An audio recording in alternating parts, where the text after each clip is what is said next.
your face. I wasn't trying to do nothing but get away from the party. This is what gang fighting looks like. People screaming, guns going off, and lots of confusion. It's a recipe for disaster. And that's just what happens. June 3rd, 2020. It's just after midnight when a call comes into 911, reporting a shooting in the vicinity of the 200 block of West 87th Street in Los Angeles. Departamento Policía. Hi, this is, I'm at 95 West 87th Street, and they're shooting behind me at 225, I guess on 87th Place.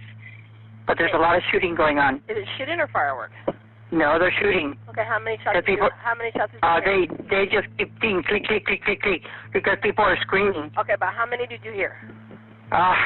Probably about 10, maybe. Okay, and give me the address where you think it came from. Behind me on 87th Place, off Broadway.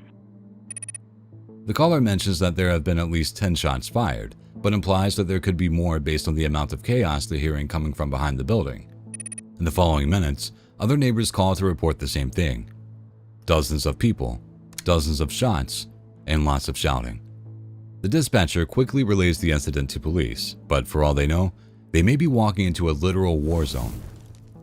When the first officers arrive at the location, they hear gunfire, see muzzle flashes, and hear bullets impacting the wall behind them.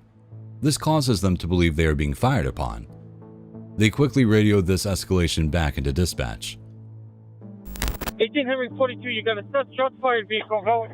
Stand by, officer. He's out. We got shots fired. Shots fired. 875. Alright, this officer needs help. 225 West 87th. Officer needs help. 225 West 87th. Shots fired. Requesting backup area unit supervisor. 1847, give me the airship in a perimeter, 86 Place. In Broadway. Command center, Broadway. Give me as many shoes as you can. We got multiple shooters.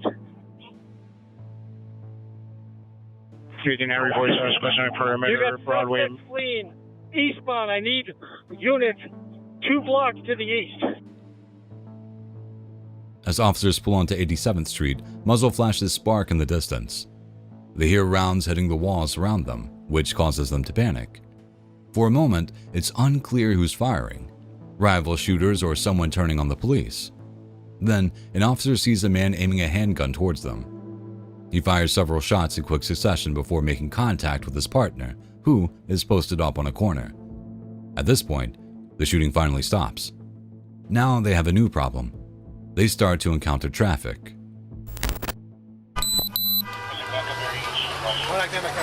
Huh? Henry 47, give me an airship in a perimeter, 86 Place. Hey, hey.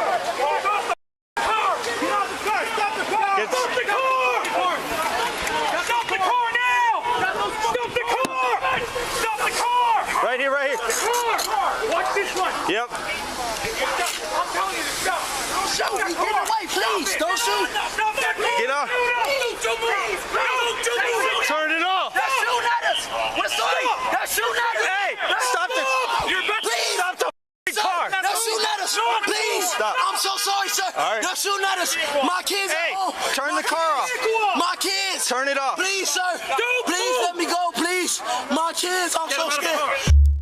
In the chaos, the involved officers stop a silver car that is attempting to leave the scene of the shooting. The man inside does not initially appear to be part of the incident, but because of the ongoing confusion, the officers detain them anyway.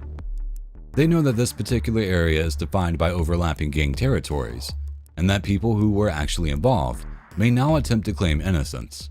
Turn the car off. Put the keys on the roof. Put the keys on the roof. Put it in park, man. Can I get out, please? Not yet. Not yet.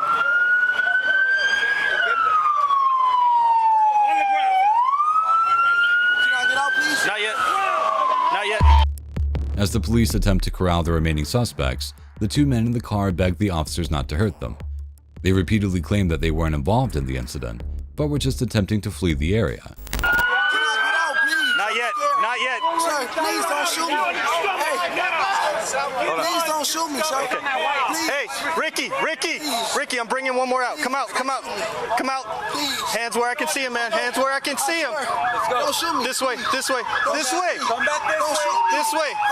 We won't. Okay, come on. This way. Just come back this way. Turn This around. way. Turn around. Come this way. Go that way. The officers detain and search them, while others speak to the drivers in an attempt to determine what happened and who was involved. They handcuff everyone just in case. Sit tight for a second.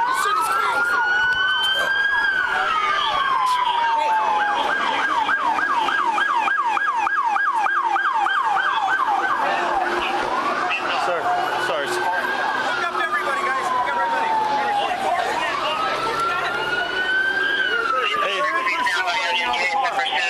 Hey, sorry. Okay, you're good. Okay, stand by. Good. Was anybody hit? Any officers hit? I don't think Okay. Was there any victims hit? Do we have any we victims don't know. here? The gunfire Where's Johnny was at? over here. Where's Johnny? Johnny's right here. We need these guys out of the car. We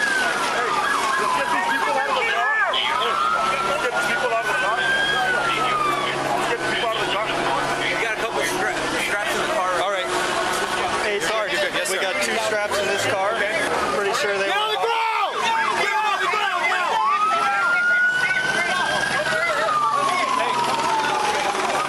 Hey, sorry. Two straps in this car. Those 2 guys came out of the car. The guy in the white shirt was a passenger. Okay. The other guy was a driver. Okay. The officers discover the silver car has 2 weapons in it. The driver was later identified as 19-year-old Keith Johnson, while the passenger was determined to be 20-year-old Anthony Brown. One of the guns found in the vehicle was a loaded semi-automatic pistol boasting a high-capacity drum magazine. Rounds from that weapon were later matched to the spent shell casings found at the scene. In the days that followed, investigators needed to determine exactly what happened. Fortunately, they found a surveillance camera pointed directly at the parking lot where the massive shootout took place. It shows that there were multiple armed individuals and shots being fired. The entire incident lasts just a few seconds, but the surveillance camera allows the officers to see who had weapons, who fired them, and who merely ran. It also allows them to match shooters to vehicles. At least one man is seen limping away from the incident, possibly from a bullet wound to the foot.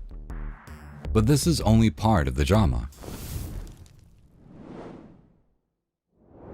Elsewhere, another responding unit has encountered a dark sedan fleeing the wrong way on 86th Place, merely a half block away from the shooting location. They attempt to pull it over, but the driver refuses to stop. Instead, it pulls north onto Main Street. Now, the officers have a chase on their hands as well. And I need units. That guy's in east right here. Yeah. Stay in the area. Yeah. Let's get the frequency. I need officers on Manchester, Manchester Main, and Wall, Manchester. Let's take it down to 87th Place. This one, right? Yeah. 18, 42, I got runners going southbound from 86 and back. This is an OIF. I got multiple. Is he? Yeah, right here. Yeah, pursuit. Please keep the frequency clear. Go. Get it now. Give me 18, 40. The pursuit stretches across multiple neighborhoods, north on Main, east on 80th, back towards San Pedro Street. During the chase, the pursuing officer notices a gun being thrown out of the vehicle. Shortly afterward, the car comes to a stop, and 2 occupants get out and run before the driver speeds off again. We have runners. Hey, go get the car.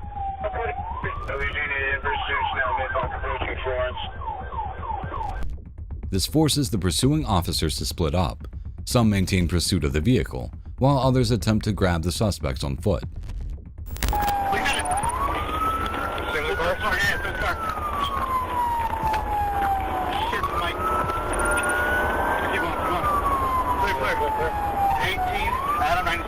Northbound, San Pedro, plastic flooring of a busted shooting suspect. Notifying unit, we're going to be northbound, San Pedro,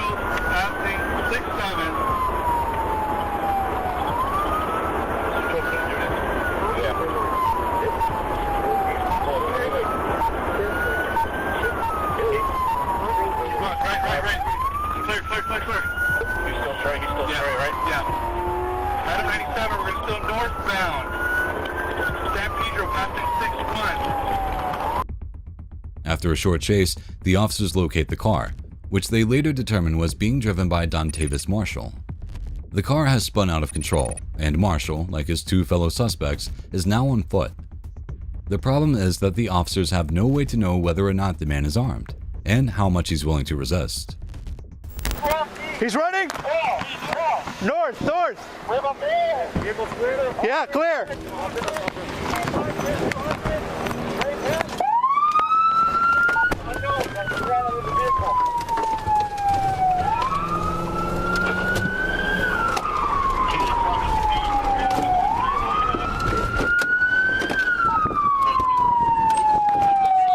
Shut up!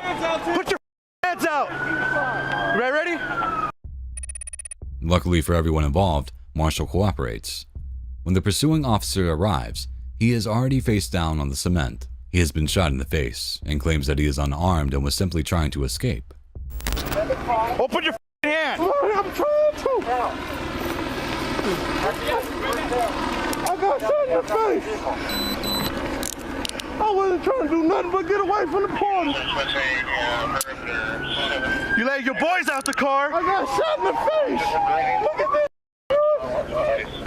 You ain't gonna find nothing on me. I was chilling. I got shot in the face, bro. I'm shot in the face, man. That's my phone and my do-rag, bro. They shot me in the face. All I'm trying to do is get away with my cousin. All we did was go chill. Man, my daddy died on this day, bro. Why you let him bail out the car? Why I let him bail out the car? Yeah. I got shot in the face. I'm trying to get to the hospital. Yeah, okay, buddy. All right, man. This is exactly why it's a gang of protests going on. Hey, sit up. For real. What's your ID? I'm shot in the face, I know. bro. I'm shot in the face, God. Stay sitting up. There you go. No, stay on your side. Stay on your side. Hey. Relax. Hey, relax. If you go to stop, that's you're gonna die. Relax. Hey, stop. I got an ambulance on the way, okay? What's your ID? My dog is in my pocket somewhere, bro. The police contact first responders, and Marshall is transported to the hospital for treatment. They thinking I'm running from them. I'm trying to get to the nearest goddamn hospital. All right, let's get you there. Hey. Sir, sit on the gurney. We're gonna take you to the nearest hospital. Sit down. There you go. Even in this, can I get wet my lips or something? Yeah, we'll do that. Come on, man. Shot me in my face. Get back a little bit. All the way back. There you go.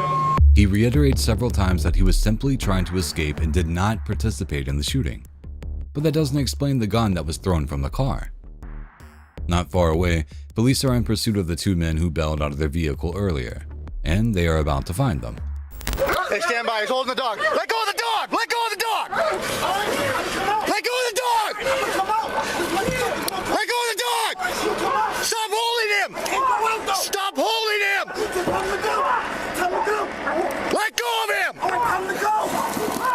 Time to go! Time to go! Come on! Time to go! Max! I'm gonna let go! Come on! Going crazy! Yeah, hold the air. We're making contact. I'm about to let go! I'm gonna let go! Let go of the dog! First to be located is Michael Wilbert, who is being cornered by a police dog.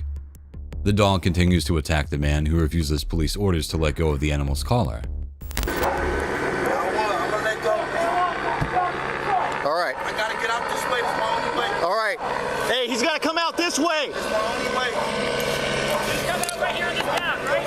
Yeah. He's coming this way. All right, man. Just hold on. Just hold on. Move yourself out a little bit. Okay. Get yourself out of underneath there, all right? All right. The dog's gone. All right?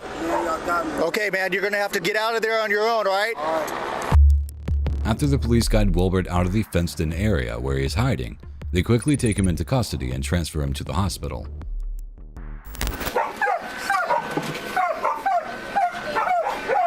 Yeah, CP, he's gonna be in custody. He's gonna be a male black wearing a blue t-shirt.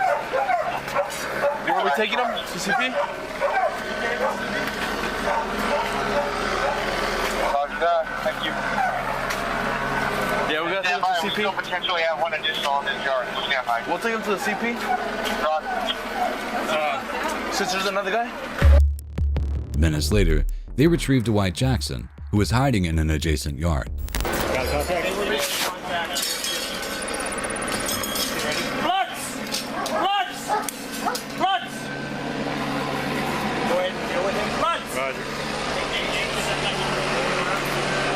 Go give commands.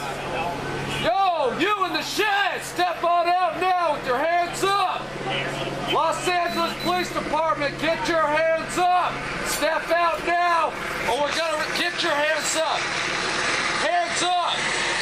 Slowly walk out! Do not move, do not Who's move. going, Oscar? You going on? Yeah. Okay. Do not move. Hold the door.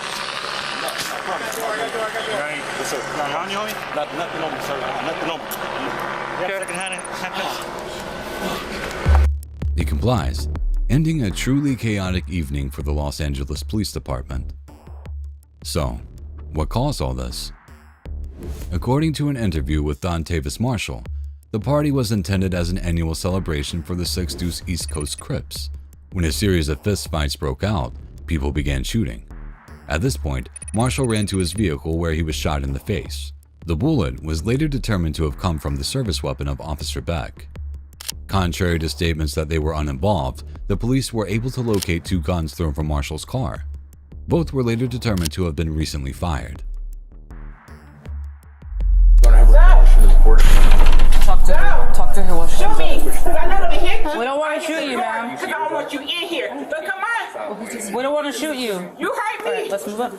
You hurt me. Just unlock it. You hurt me. Just unlock it. You hurt me. You hurt me. You hurt me. Ready? Just back up, Red. Oh, hit her.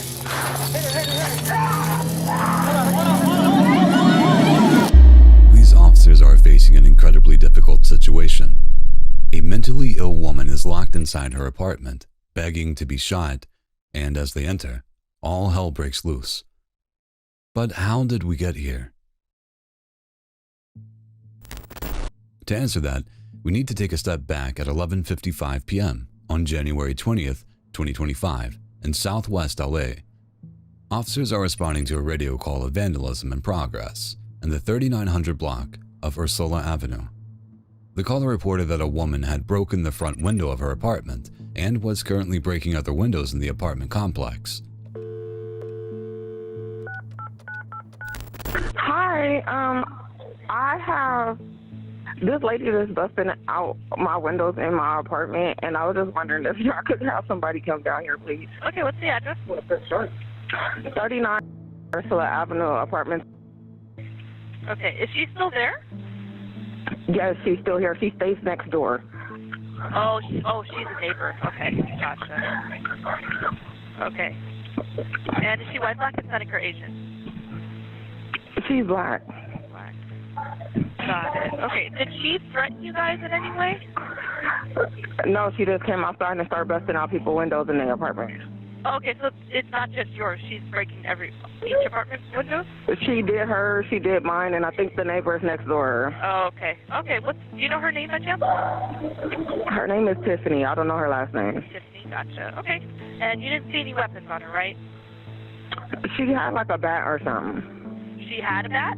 And right now she was outside with a piece of the stove. Piece of the stove, okay. Gotcha. But she doesn't have the bat anymore, right? She's in the house. I don't know what she has. Gotcha. Okay. Okay. Well, I'll go ahead and send the officers out there. If anything changes, you just give us a call back, okay? Okay. Bye-bye. Thank you. It's clear from the call that Tiffany is somewhat of a nuisance around the apartment complex. The caller almost seems annoyed, as if this has happened before. This attitude likely comes through to the responding officers, who don't realize they're walking into a dangerous situation. Before they can respond, a second call comes in. This time, it's from Tiffany's mother. LA City 911, operator 942. Yes, I'm calling for 39 Ursula Avenue. Yes, my daughter, I need a mercy right now. Did you already call the police now? Yes, I'm calling you guys right now. Okay, what's your name now? My name is, I'm the mother of Tiffany Rufus. What's going on with your daughter, miss? What's happening? Well, she just burst out somebody's window. She vandalized someone's window? She's mental, yes. Oh, okay. What is she diagnosed mental, with? Yes. Huh? What is your daughter diagnosed with? Schizophrenic. Please send somebody. I thought I had everything under control.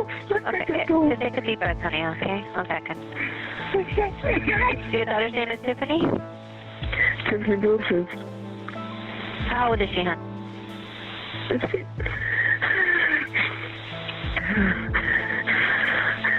1987.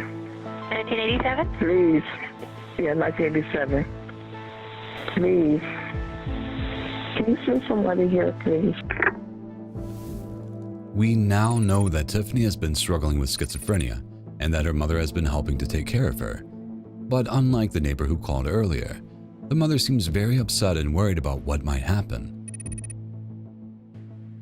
Meanwhile, security footage was capturing some of the events in the apartment complex. It shows Tiffany walking around the second floor with a bat-like object and using it to break multiple windows.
Afterwards, she simply walks inside her apartment as if nothing happened. Roughly 24 minutes after this footage is captured, police show up to confront Tiffany, who is still in the apartment. They issue verbal commands for her to exit, but she does not comply. At this point, they obtain the keys to enter on their own. This is one of the most dangerous situations for any police officer, as they literally have no idea what's waiting inside. You guys can ground that for now. Okay. We'll call them up if we need them. We found the key from the property manager. Basically what we got is 5150. As you can see, she broke out all of these windows, causing a felony vandalism. We asked them if we can do an IR, name her as a suspect. They all demanded, nope, we want to arrest her, so that we got to go in. She's definitely having a mental episode. She's refusing to come out. She's saying that she has something in her hands. She used a bat to break out these windows. So just be cognizant of that. Amy was notified. She's had prior contacts. Yeah, we got the key, sir. Thank you. Prior contacts, so she's violent. Is mentally ill.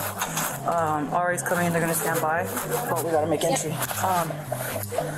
We got Brown as our DCO, and then we have all less lethal. Okay, so you guys are gonna help out with the rest. Okay. I told them as soon as they open it up, if they have eyes on her and they see something, immediately hit her with the taser. We already know she's might be armed.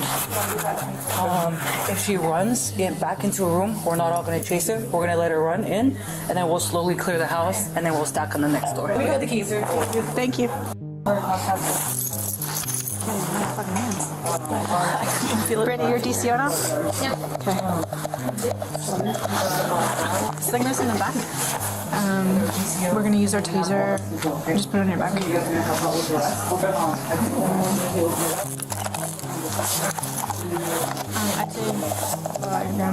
we got taser.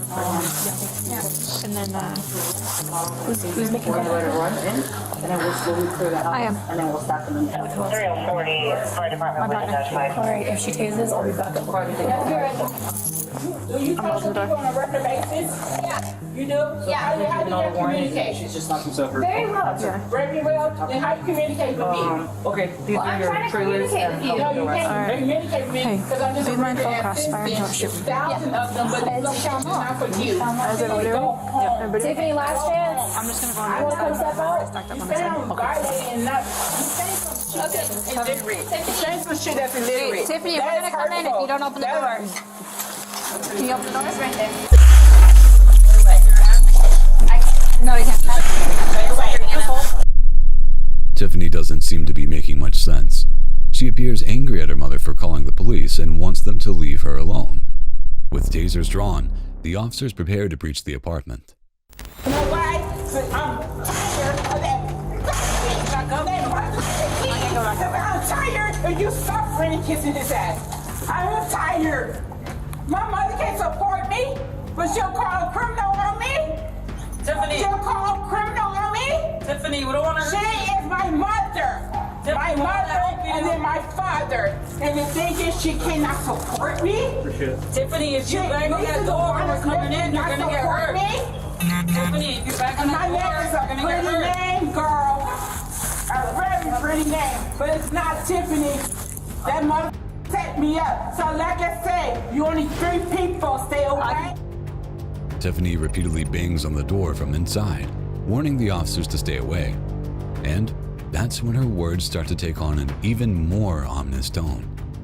Yes, shoot me. You're up? Yeah. Okay. So, shoot me. So what you feel is okay to make dive. Yeah. Okay. They drag my furniture and then they laugh at me. Ready? Go.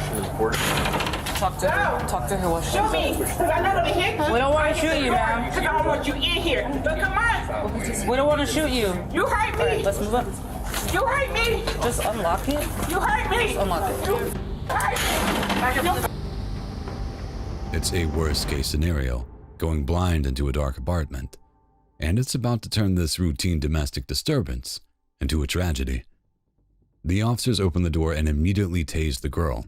In the chaos, they can see that she is holding something large in her hands. Panicked, one of the officers opens fire.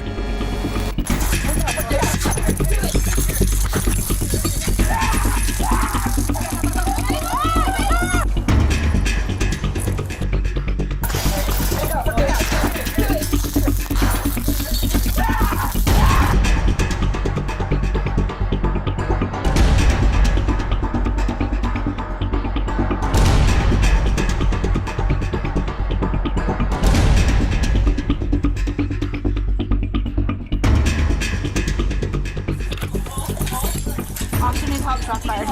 Come on this way. I can't. Hands up. Get down. Go there. Hands up. Put your hands up. Put them up right now. Come down to your knees. As the officer issues orders to the wounded woman, we can clearly see the object she has been holding. A stove grate, which she had actually thrown at officers while being tased. But now they have a very different problem. Tiffany has barricaded herself in one of the apartment's rooms. Holster? Holster? Yeah. Okay, hold here. Get covered. You got eyes? Yeah, no. Door's open. Door's closed. Door's closed. Door's closed. Yeah. She's in the back far right door. Or back door. Back door. Okay, just hold. Anyone else shoot? No. The officers now have to work to get Tiffany out of the bedroom. Tiffany, come out with your hands up! Tiffany! This is Los Angeles Police Department! Come out with your hands up! Did the help go up? Yeah, you're good. Okay. Okay, let's step forward and just hold it that wall right here. All right. Unholster, let's go to the kitchen. Okay, let's go.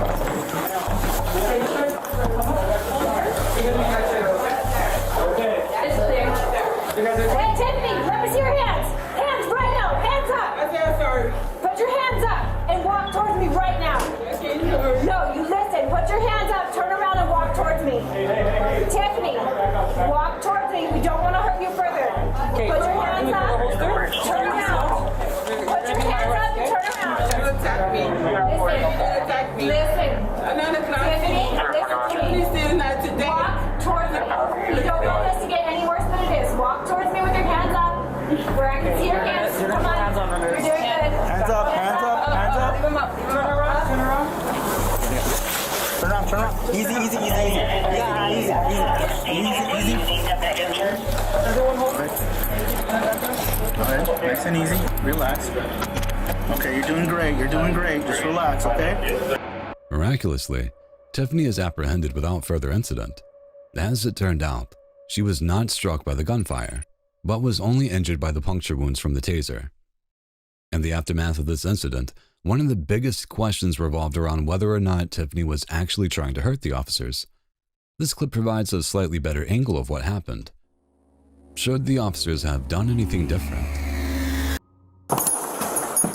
Get out of the house! Show me your hands now! Help! 14 has him as hostage with a knife.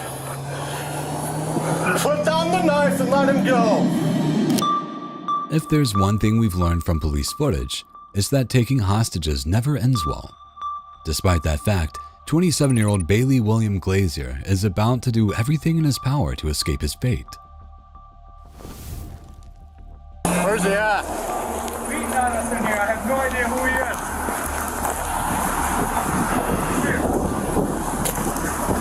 is. You come out of the house, sir. I'm here. I know, you come out. I got my roommate up here. Came up and slugged me in the head and started beating him. I don't know who he is. Go out of the house. Go.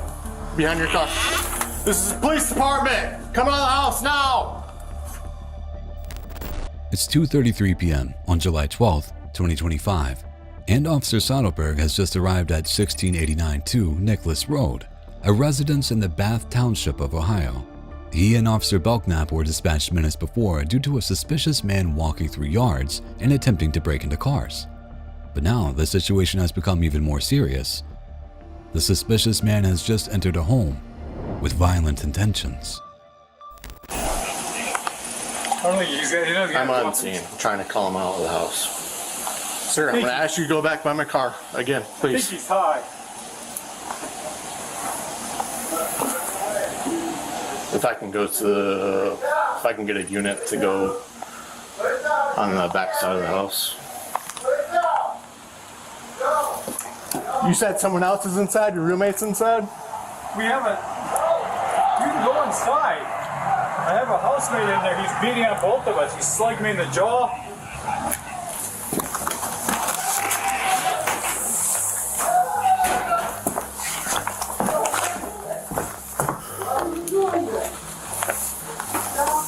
Police department! He's stabbing me! As Officer Soderberg makes contact with the offender, Bailey William Glazier, Officer Belknap arrives and rushes to back him up, his gun at the ready.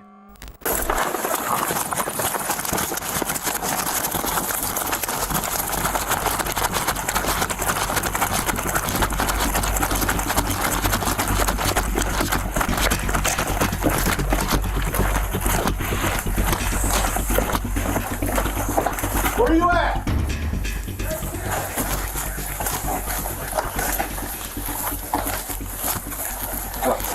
Yep.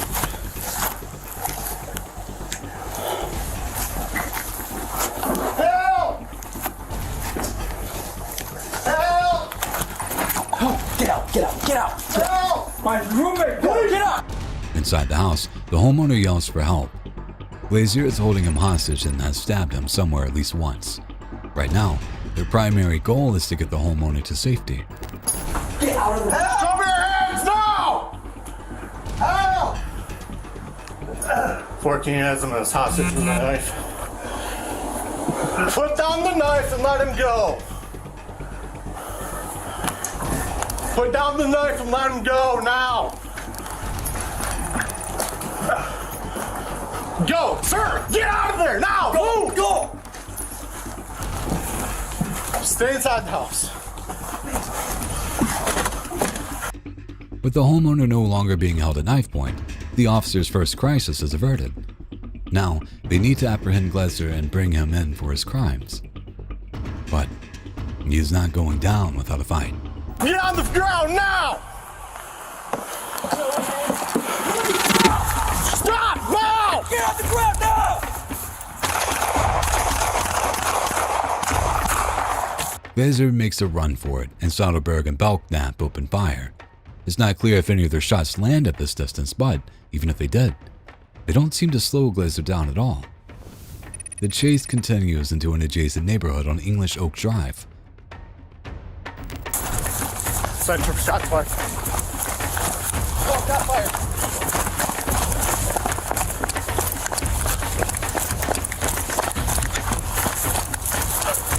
Get on your knees now! Now! Put the knife down!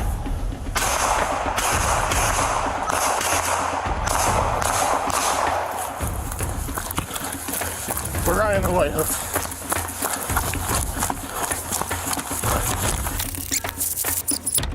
As officers yell at Glazer to drop his weapon and get to the ground, he continues to move away from them. Even worse, he holds his knife up over his right shoulder, seemingly taunting the police behind him. He's getting cocky, and this chase is about to get worse. Out of breath and fueled by adrenaline, both officers chase him to the garage at 6535 English Oak Drive. Watch blue and blue, Blit. In the garage! Monster, get out! Central, we're at 6535. Broadview. Ball that by me! Got you.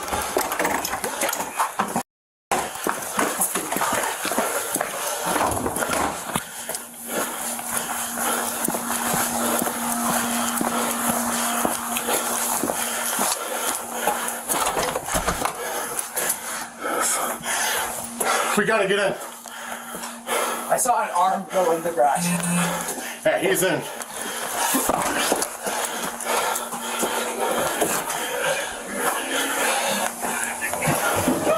In a terrifying turn of events, Glazer has locked himself inside the home. Not knowing who might be at home, the officers attempt to kick in the front door to get Glazer before he can hurt someone else. Police department!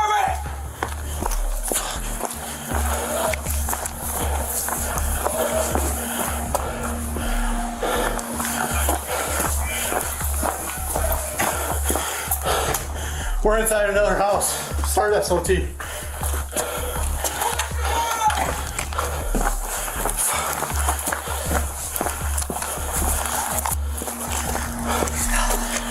We gotta get in, Jake.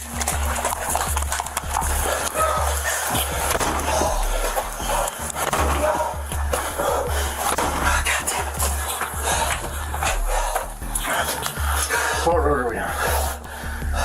English Oak. English Oak. Central Line, English Oak. Please, open the door! Open the door! Get out! What's going on? Out! You got some intruder inside your house. Oh my God! Go, go. Go to that Jeep over there. Anybody else inside? Where's she at? One resident of the home is safe, but the status of her daughter is unknown. Right now, she's stuck in the house with a dangerous, potentially murderous person, and she doesn't even know he's there. 14 started K9.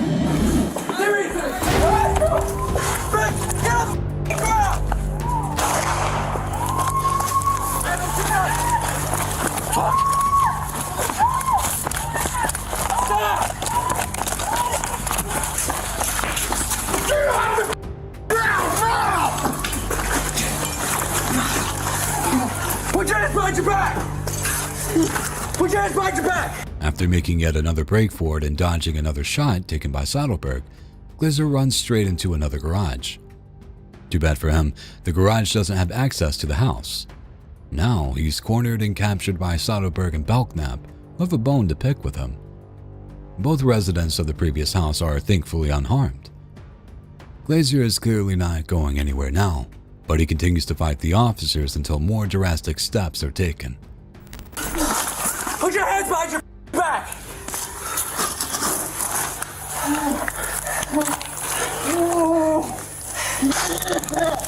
Behind your back now! Get your hand behind your back! Then do it! Now! Other hand!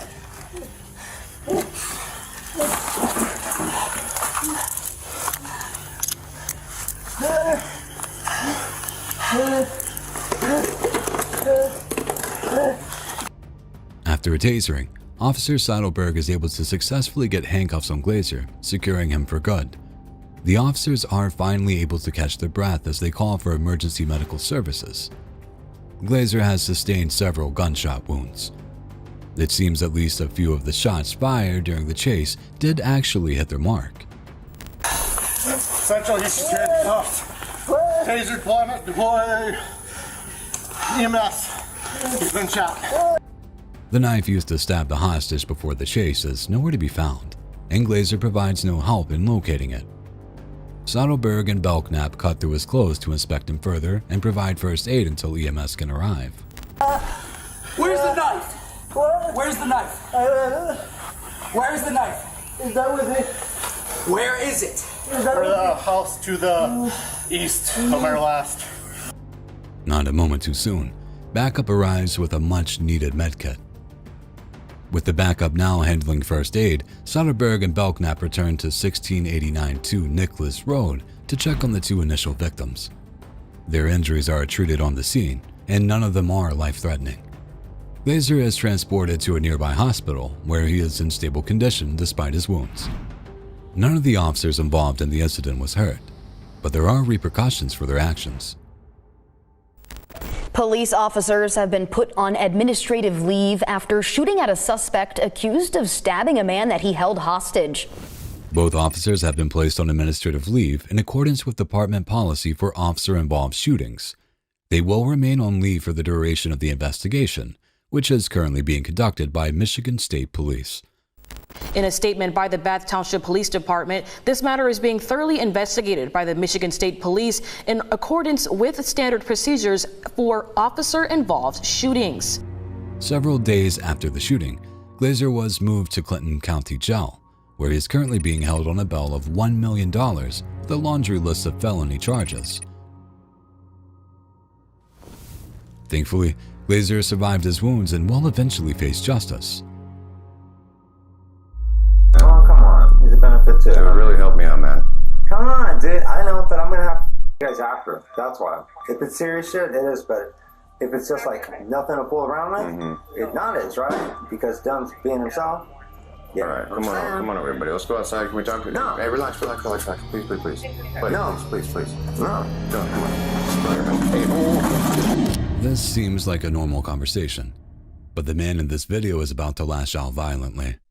And when he does, this police officer will have only seconds to decide what to do. We are in Modesto, California, on the 1100 block of Roselawn Avenue. It's the 4th of July, 2022. At around 10:20 p.m., 911 receives what, at first, seems like a routine call. Hi, I'm calling because a neighbor came running out of his house and he told me to call 911 because his son is and he hasn't taken his meds and he's threatening her with a knife.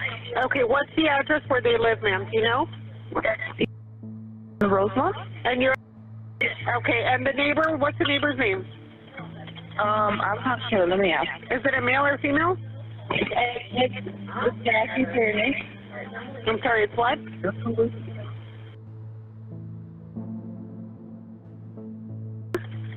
Yes. Okay, what's her son's name? Okay, what's your son's name? Dylan Harvey. The last name is Harvey, Harvey. Yes. What's his first name? Dylan. The quality of the connection is not good, but the dispatcher is able to discern that a young man, Dylan, is having some sort of mental health crisis, and he is not taking his medication. And where is he now? Where is he now? He's locked in his bedroom. Does he have a knife? Does he have a knife? Yes. He has two of them. He has two knives? What kind of knives are they? Like butcher knives, switchblades? What kind of knife? Butcher knife, blade. What kind of knife? Butcher knife. Long knives, he says. Two long knives? Okay, was he making threats to hurt himself? If he was making threats to hurt himself. Oh. If he was making threats to hurt himself. No. No, he was going to hurt her. Okay, got it. Okay. And has he been drinking or using drugs? Has he been drinking or using drugs? Has he been drinking or using drugs? He had a couple of beers. Okay, has he ever actually tried to hurt himself? Has he ever tried hurting himself? She says no. No? Okay.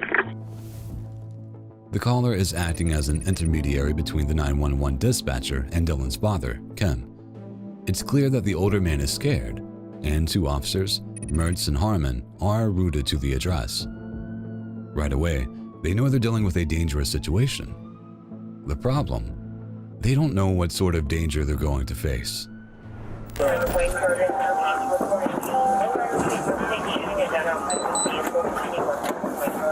My son.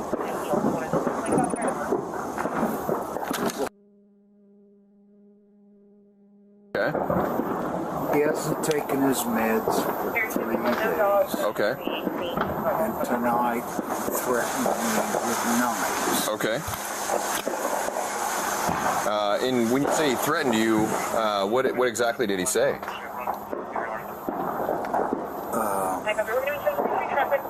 I don't remember. He just went like this all the time. I'll click over to 2 if you want to monitor 1. I'm sorry, what did you say exactly he said, sir? Remember? I don't remember what he said, but... He was kind of waving the knives at you? Yeah. Okay. And you obviously are concerned that he's going to attack you with the knives? Yes. Okay.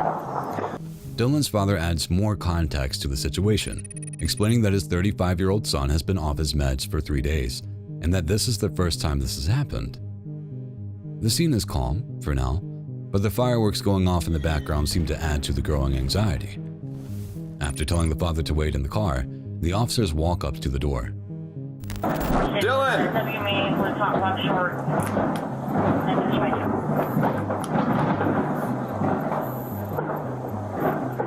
Northwest Shannon, pulling us on shots, B-16 Breaker, active stop to elementary, about 30 shots in the area, concern. Dylan!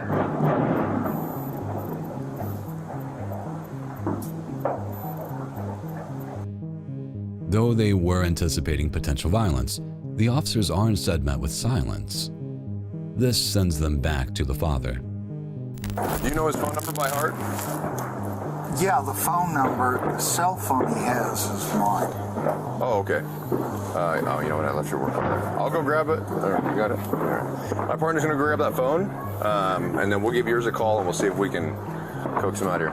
Now, I noticed that the back door was open. That sliding glass door here is open. Is that usual? No. So do you think maybe he went out the back door? No, I went out the back door to try to reason with him. Where is his room? It's not inside the house? Yes. But I went to the window. Oh, gotcha. Okay. Because his door was locked. Yes. I see. The officers collect some basic information from the father while fireworks continue to go off around them. This includes getting more information about Dylan's mental health. The father explains his condition, at which point the officers confer on how best to approach the situation. Maybe coax him out? Sure. Does that sound cool? Yeah. All right. In the event that he doesn't want to come out, he doesn't want to talk to us, do you have any other alternative for tonight? No. Well, what's your plan if we were to leave right now? What could you do?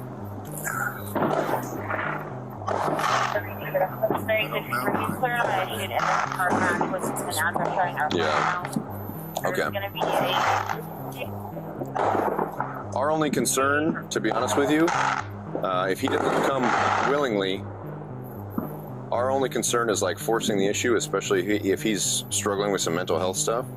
We're worried about it turning into like some kind of violent encounter, which we obviously want to avoid. If there's no other alternative, obviously, then we'll force the 5150 issue if you have literally nowhere else to go. But I just want to kind of lay that out there to you. That's fine. If this is something that would resolve with time, I don't know if this is, if you know if it would or not. It's going to get worse. Okay. It's progressively worse. Okay. Will he go with you to the hospital? No. He's pretty upset with you. Yeah, he's upset with me. But you're not sure why, just because of his medication. I keep asking for my cell phone back. He doesn't like that. He lost his. Gotcha. Okay. He's got mine, and he claims it's his. Okay. All right. Well, we'll talk to him and we'll see if we'll get him to go with this. Okay. All righty.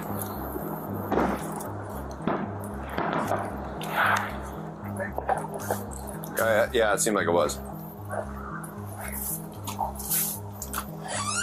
Hey, Dylan? The fuse is lit.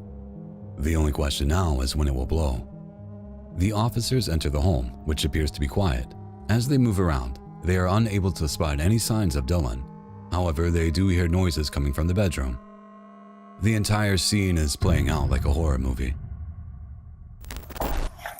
Dylan, can you hear me? Hey, buddy, I can barely hear you, to be honest. You don't need to open the door, but if you could just come a little bit closer to the door so I could hear you.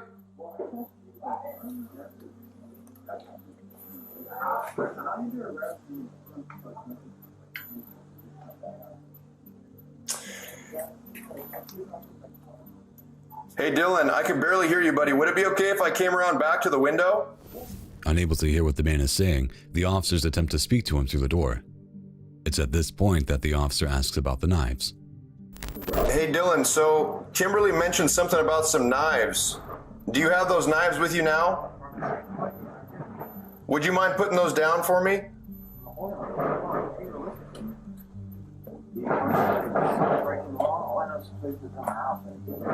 But, hey, we're not saying you did anything wrong, buddy. It's just hard for me to hear you over all these fireworks.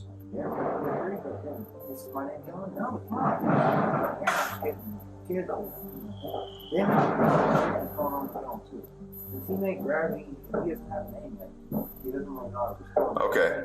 It's also a steakhouse. Hey, Dylan, would you do me a favor? Yeah, I got it. Would you do me a favor? Would you put those knives down and come out here and talk to me? The officer is emphatic about Dylan putting the knives down before he comes out. He even confirms that he does not have them with him when he exits, holding the cell phone that sparked the argument with his father.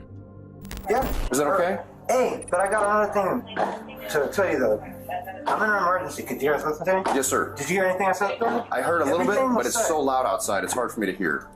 What's wrong? All I know is it's also a hospital. You know, they have crazy things to say about Kimberly and me. That's none of, well, since that's going on, it's none of their concern, but it kind of looks like he came over to, try to put me under arrest. But then I didn't do anything. No, we just, people are just calling verbal arguments all night long. Fuck it, everything's there.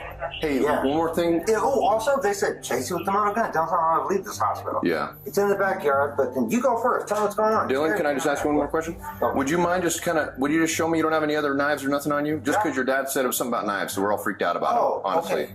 Dylan is talking a mile a minute, but he is being pretty polite.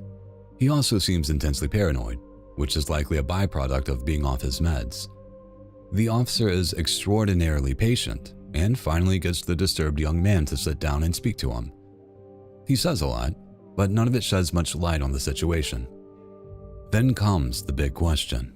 Dylan, do you feel like... I'm going to talk to him. You know what I mean? Do you feel like hurting anybody else tonight, man? No, not at all. The officer leaves his partner to watch Dylan and goes outside to speak with the father again, who is with some neighbors. They confirm that he's not acting normally and decide to call an ambulance to take Dylan to the hospital. There's just one problem. Dylan doesn't want to go. I said, you don't have to take him to the hospital. I've been talking to him. Talk to him. Say, talk to his partner, come back. Yeah, it's Kimmy's good here. It's a hospital, dude. Mm-hmm. No, he's just suspicion. Hey, Dylan. Did they show you the proof on the phone? Here it is, dude. Dylan, how would you feel about going and talking to the doctor, man? Well, you're the doctor. I'm just a cop. I don't know a lot of stuff about medical stuff. I'm not supposed to. It's my first time here. Okay. You can trust me in the house, right, Paul? Would you be cool going to the hospital and talking to a doctor and getting some new medication? As long as I have a cigarette to smoke, I feel like I need to talk to you more after I get some water. As they negotiate the hospital trip, Dylan asks for a cigarette, and the officer goes to his room to retrieve them from his nightstand. Buddy, where's the cigarette? I'll grab it for you right now. It's in my room. Do you mind if I grab it for you? Yeah. Tell me where it's at. I don't have technology in room 2. Where's it at? It's on my nightstand. Buddy, my partner will grab it right now. We'll smoke a couple cigarettes together right now. Well, why would I go out to the car? It's not insane. It's really insane to go put yourself on arrest and do anything, you know what I mean? Right, for sure, I get you. Alright, hey, take it this time. Money's there also. If you cooperate, if you go to the lady at the desk, she has regards. She has gold ring, books, whatever, you know what I mean? You know what I mean? I got you. Go to the office, and then I'll tell you anything you want to know good in the morning, I promise. 49 hours to leave, you know what I mean? Is that okay? Dylan, would it be okay if you walk outside for me? Would that be cool, man? I'd super appreciate it. Just go follow him, buddy. Okay, so I'm going to talk to you at the car, but I'm not going in? That's what I would question, because I'm scared of you guys. Buddy, there's no need to be scared. Buddy, I promise you, you're not going to get in any kind of trouble, okay? He agrees to follow, but remains suspicious. So we're here. Just pretend you're talking to me, waiting for the doctor to come or whatever. Like he's going to fix it. I just woke up. I got Final Fantasy on the room. I got just supposed to say, give me a leader in charge. Then I start. See, look at it. Make sure it's good. All I know is it's supposed to be a door shut 4.5 years. I'm so offended, so disrespected by Kimberly, saying he's not supposed to jeopardize us at the hospital while I take my medicine and then say, don't go away. But what do you call the police for? I don't know. I just woke up. Yeah, I don't know nothing about that, man. That's crazy. As they wait for the ambulance, Dylan continues to talk to the officer.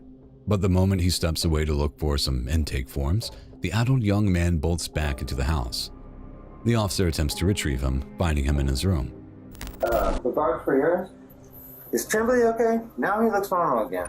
Since I'm mental, it's legal. I didn't do anything. Holy crap, that's a lot of pills, man. Those are all the ones you're supposed to take today? Okay.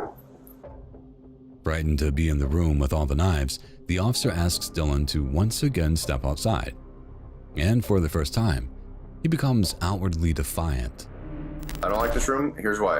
You got all sorts of knives and other paraphernalia lying around here. It's making me a little bit nervous, to be honest with you. It's kind of scaring me. It's kind of scaring me a little bit. If we could go out of here, it'd make me feel way better, to be honest with you, buddy. I don't think I have to go because I'm innocent. You know? Dylan is now convinced that the officers are attempting to kidnap him. He starts to become combative, and when the cop moves to grab him, all hell breaks loose. Please. No, Dylan, come on. Come on here, man. Hey, Hey. Dylan, stop. Dylan.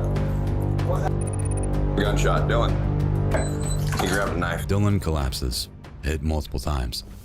The officers shout for medics who have been staged nearby. Both the officer and Dylan were wounded in the scuffle, and both were rushed to the hospital. Luckily for him, Dylan did manage to survive. He was later charged with attempted murder of a police officer, who was identified in a criminal complaint as Jacob Mertz. The case, however, has been on hold since Dylan was deemed incompetent to stand trial.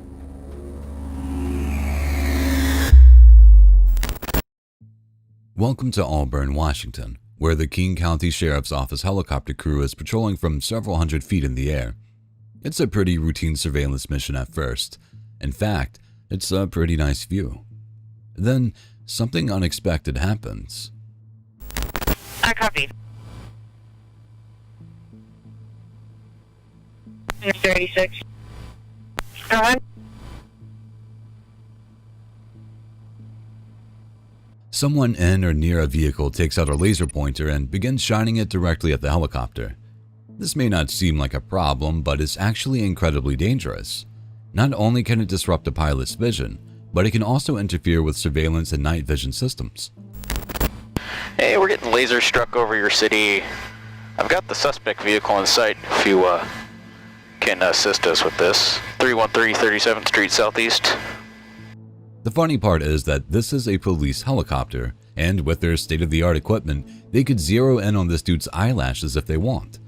And so, as the suspect starts to drive away, the people inside the chopper calmly radio the police to come and get him. And we got the car, they're mobile now. 37th place coming out to 37th Street, making a westbound turn. It's a gray sedan. Occupied at least by 2, because somebody maybe in the passenger seat is lasering us.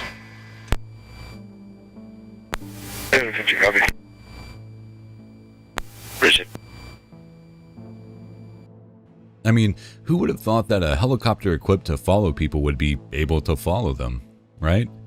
The suspects proceed through the Auburn streets, with the chopper radioing out their every move. We're northbound A. Adams Street. Looks Suspect might be a gray Buick sedan, maybe?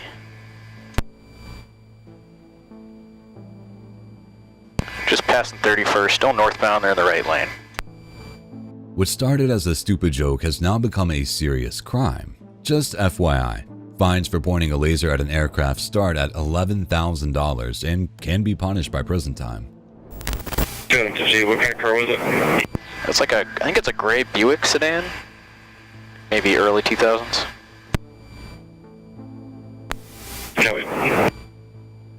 Still northbound A Adams Street, right lane. Just past 24th Street southeast. 250 L station 17 today at the 7-Eleven. Copy. Still northbound coming up to 17th now. Copy, they're going through the light right now. Affirm. The helicopter continues to follow suspects until they see a police SUV pull out and intercept them. It's unclear whether the people inside this car are even aware that they're being tailed, so they may have zero knowledge of why they're being pulled over.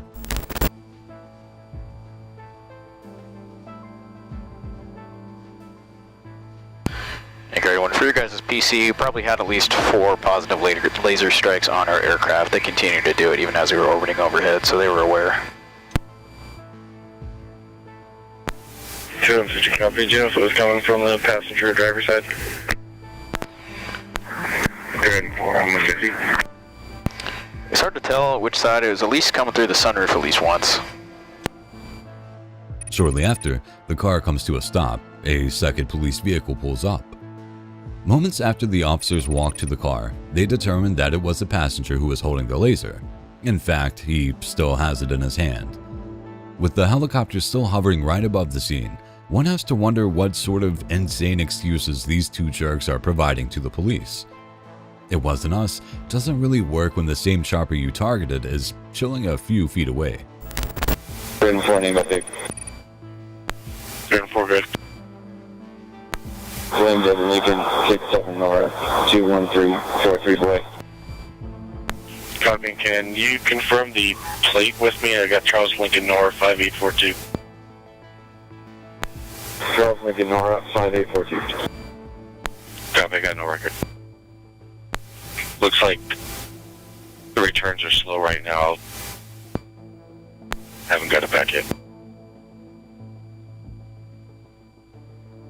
The excuses obviously weren't good enough because the passenger is promptly arrested.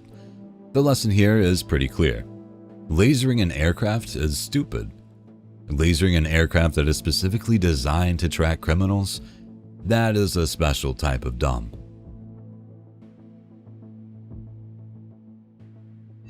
I'm not, like, it's been, I don't do this. I love my kids. This is 32-year-old Tiffany Lucas.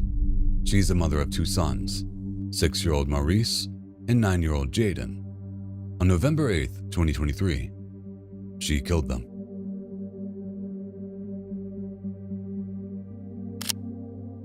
Prior to November 2023, anyone would have described Tiffany as a loving, devoted mother. A lot of people don't make their way down here, but if there's a Walmart, you know, you come out of the woodworks for Walmart. So probably would have brought a lot of people to, you know, stop and check us out. This local news footage from 2016 shows her happily running her store. Jaden would have been roughly 2 years old at this time. For a better understanding of Tiffany Lucas's mental state in the aftermath of her crime, let's start at the beginning.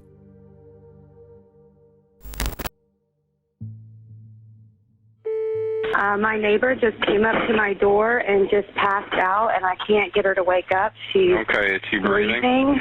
She is. How old is she? I would say in her early 30s. And now she's screaming that the kids are dying. Stay here.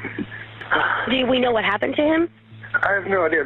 We just found our neighbor, the woman, their mom, just freaking out in my yard.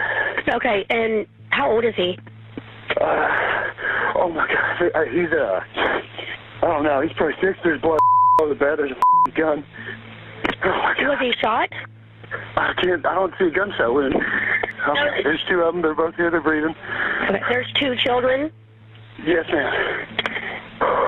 Okay, is she able to tell you what's going on or what happened? No. Do you know what happened? No. She is shaking. She's on something, freaking out. I don't know. She's just laying here now on her stomach. Within minutes, police arrive on the scene.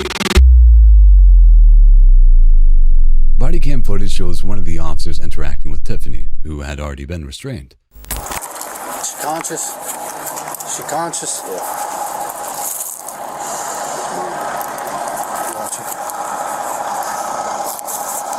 Ma'am, what's your name? Huh? Tiffany. I can't hear you. Tiffany. Tiffany? All right, Tiffany, I'm going to change these handcuffs out, okay? And then I'm going to roll you over and I'm going to sit you up, all right? 1, 2, 3. Take this leg, fold it in, make that foot touch your knee. No, to the side, on the ground. Now, we're going to roll again this way and I'm going to assist you up on your feet, okay? Ready? 1, 2, 3.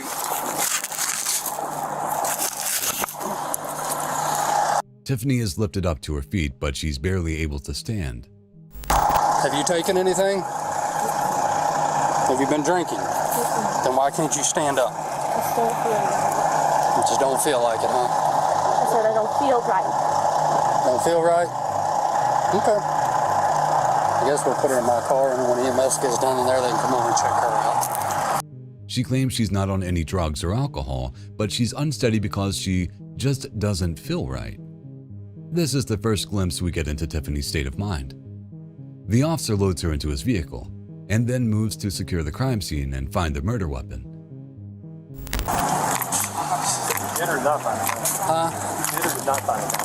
They said they haven't found it yet, but EMS moved a bunch of stuff, so we'll have to find it later. Once the detectives get done, worst comes to worst, I can bring the dog in and he can locate it.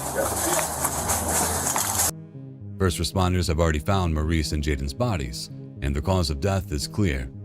They were both shot in the head. The issue is, the gun that was used to do this is nowhere to be found. The house is turned upside down to locate it, but the released footage never reveals if the gun shows up.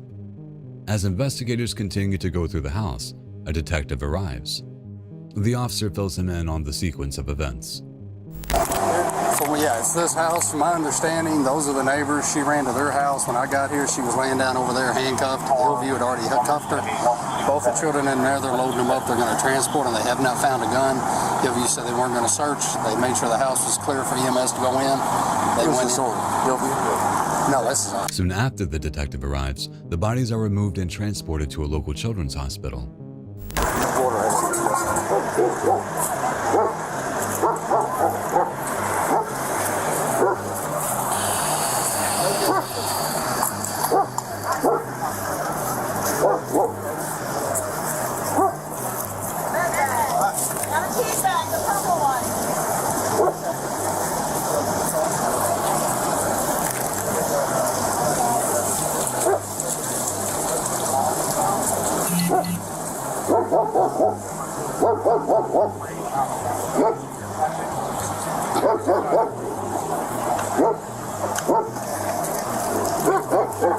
Kitty's got your handcuffs. Next, we see the officer relaying more information to investigators, including a question Tiffany asked that will make your blood run cold.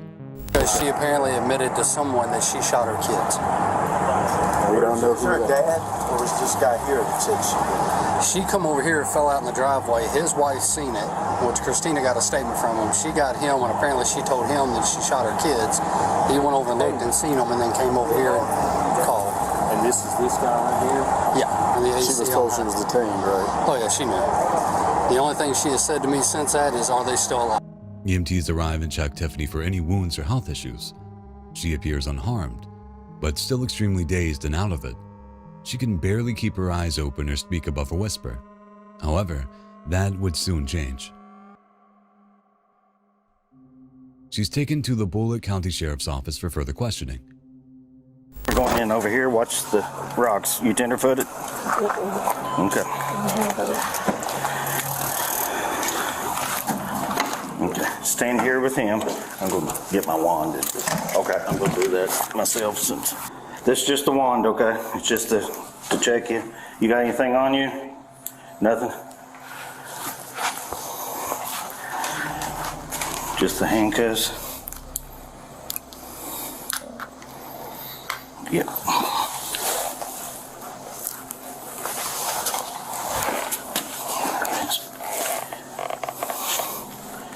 They're just picking up the handcuffs and ankle bracelet. Okay. You got a necklace on?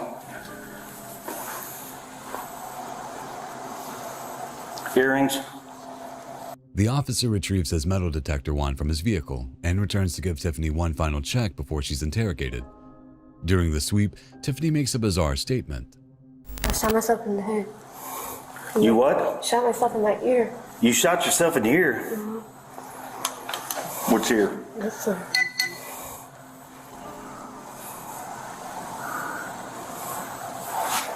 I don't see anything.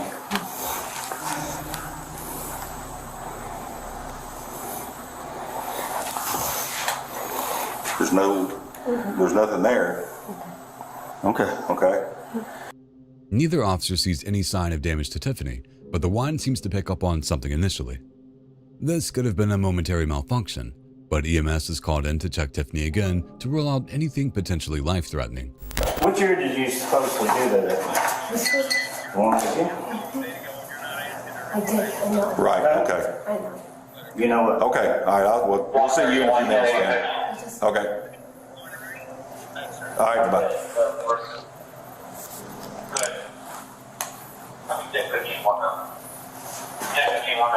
You ain't showing nothing now.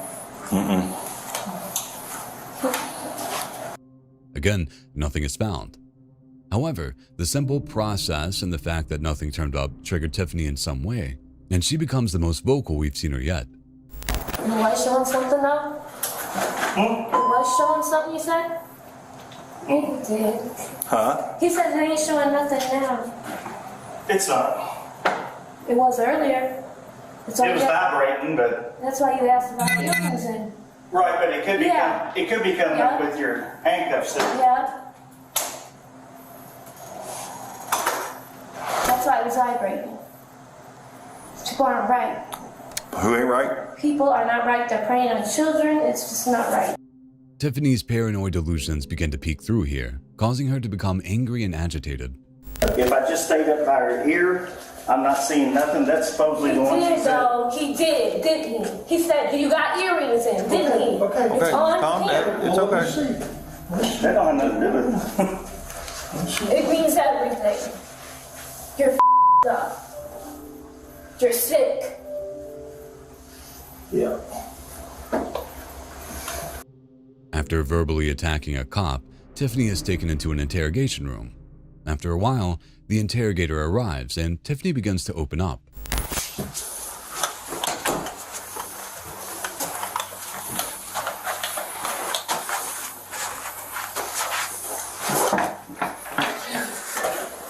How are you?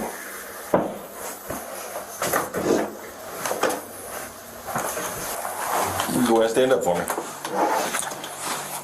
Turn face the wall. Do you move to everyone's step too? Huh? Do you move? Do I? No. Go ahead, you can ask me. What you got? Nothing. She claims I move. I told her I'm not a person that sits still. I move constantly. Yeah, I've got that jittery. Always happen. Of course, I'm moving pretty slow. Getting older. You got her. He moves to every sound. Huh? Do I? Here, let me slide your chair closer. Yeah.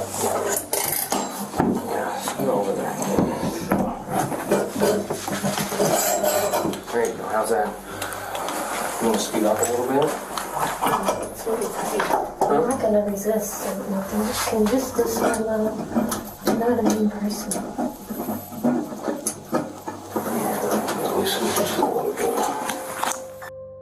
Tiffany seems more at ease with the investigator around. As he adjusts her handcuffs to make her more comfortable, she tells him what she believes is happening. I feel like I've been manipulated. The game systems and everything been manipulating my children, manipulating my mind. Really is? All them game systems and, just everything. The games, you said? Yeah, like PlayStations, all the games that the kids play. Yeah. It manipulates their mind and it makes it to your mind. Yeah. There is confused silence as the interrogator tries to process what Tiffany is saying. She's not really making any sense, but she's definitely dealing with some paranoia. She takes every opportunity to try to prove her point.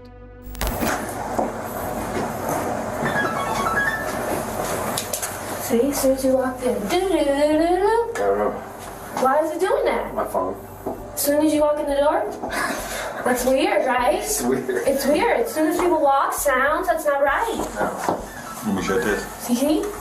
Let me shut this. It's not right. See? Not for right now. Okay. Every time I say something, your phone's going off. Believe me, I wish it wasn't going off. We then see another shift in Tiffany's personality, followed by an emotional breakdown. What's your last name? Lucas. Lucas? You know my name. I've got it in there, but I swear to God, it's in there, and I didn't It feel was like written on everything in the back of the police cars. I'm telling you. I've seen it. I don't. No, I can go in the other room and get it. In the back of the police cars, there's white things with Lucas written on them. I've seen it. Really? Yes. I have not seen that. I have not seen that. What's your middle name? Or do you have a middle name? What is it? I have two. Oh. And Kevin. And Catherine?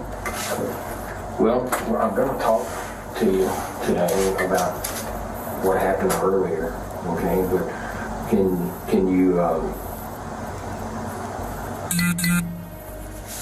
tell me a little bit about yourself? I mean, where are you from, or where you grew up, or anything like that? I know I look crazy, but I'm not. Huh? Because I know I look crazy, but I'm not crazy. I don't think you look crazy. I'm just trying to, if I'm going to talk to someone, I'd rather know who they are. I can tell you a little bit about me. I love my children. You tell me a little bit about you. Okay. I love my children. I love my boys so much. I wouldn't hurt them, but I just feel like I felt back and I didn't. I was letting them play the video games, and I wasn't like focusing how I was supposed to, and they get that video game and the YouTube and the kids, it just messes their minds up to where people can manipulate their parents or do whatever they want. And I feel like someone put something upon my house or me or something. Like, I just don't feel right. I'm not, like, I don't do this. I love my kids.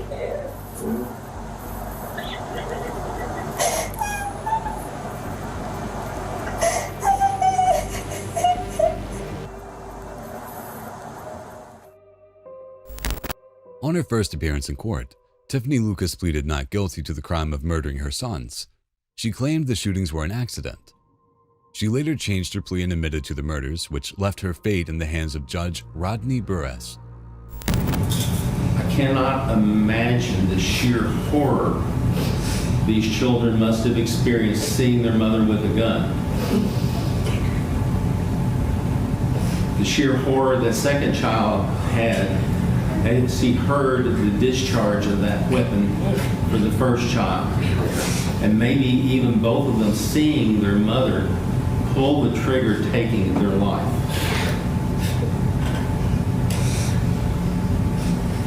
At this time, the court will state for the record, the court has considered the probation pre-sentence report, arguments of counsel, the contents of the file, and no sufficient reason having been shown by judgment not be pronounced and sentence imposed. In case number 23 CR 404, Commonwealth of Kentucky versus Tiffany Lucas, as to count 1. The court will adjudge the defendant guilty of the offense of murder and fix her sentence at life in prison. On count 2, the court will adjudge the defendant guilty of the offense of murder and fix her sentence at life in prison. This time, the court will order that the Sheriff's Department deliver the defendant to the custody of the Corrections Cabinet for service of her sentence of imprisonment. That's all for today. Court will be adjourned. Tiffany will be eligible for parole after 20 years in prison, but it is extremely unlikely she will be granted parole given the severity of the crime. In the Palmer Park neighborhood of Detroit, Michigan, an eviction is about to go very, very wrong. Listen, you are in here illegally. If you drop the knife, we'll leave. We got gun pull, all type of shit. I can put it down. Be in here. Use it already then. Use it already then. Drop the knife. You ain't been paid already to kill me. Listen, so use it already. We're not here to kill you. Yes, you are. So use it already.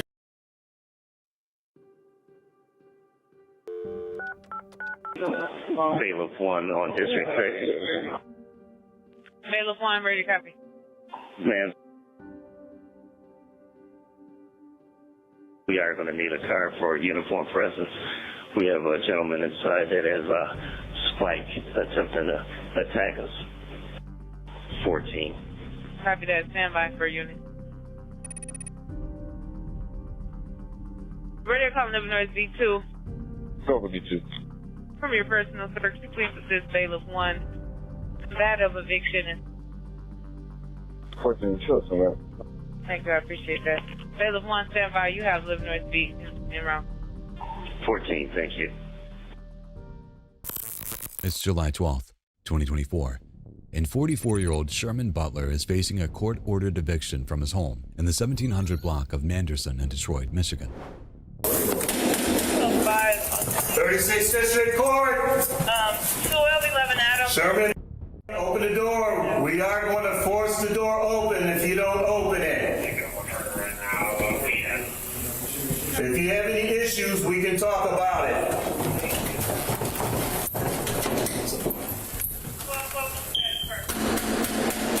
'36th District Court, open the door. We will force the door open. What do you think? You got any weapons in there? Be quiet back there. You got any weapons in there?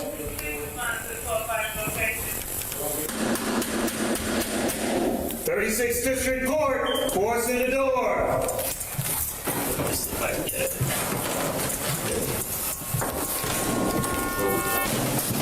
36th District Court, show me your hands.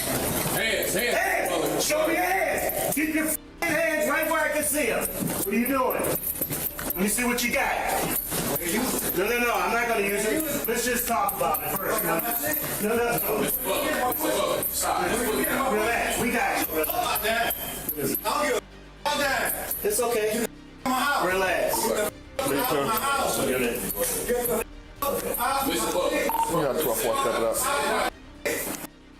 Butler refuses to answer the door for the team, so the door is kicked in, and they forcefully enter the home. The tensions are high from the start.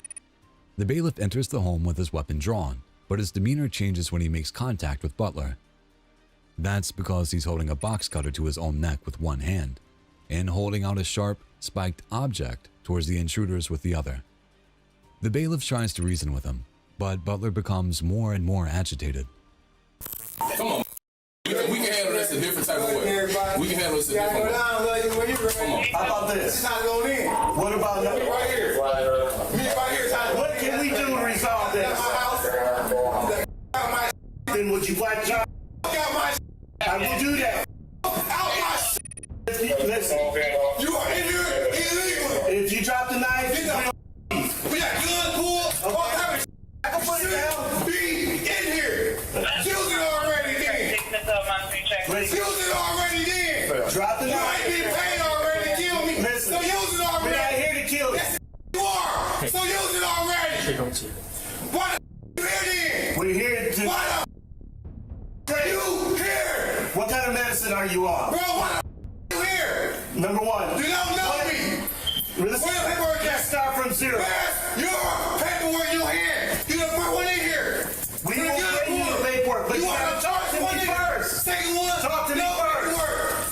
First one, second one. Talk paperwork.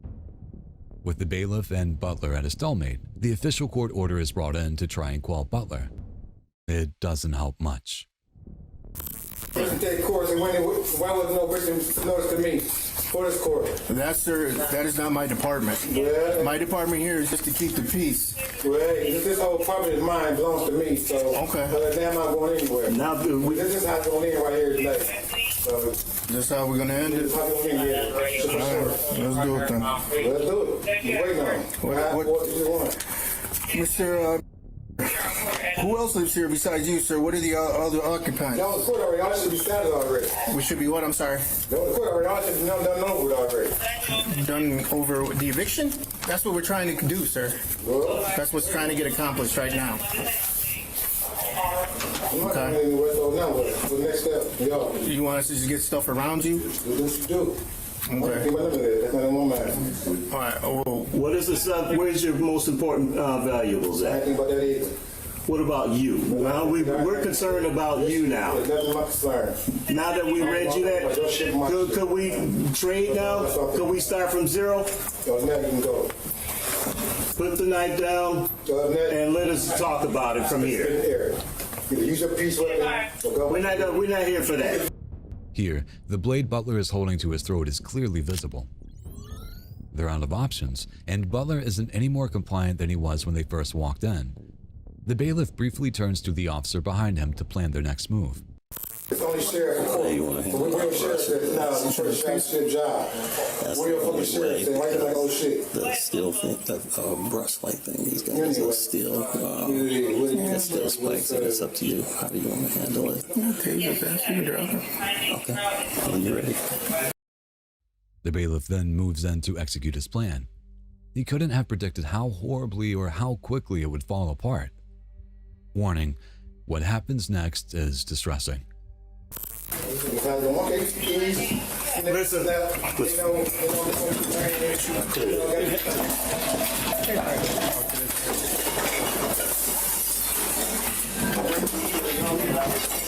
Relax, my man. Relax. Let it go. Let it go. Let it go. See my dick?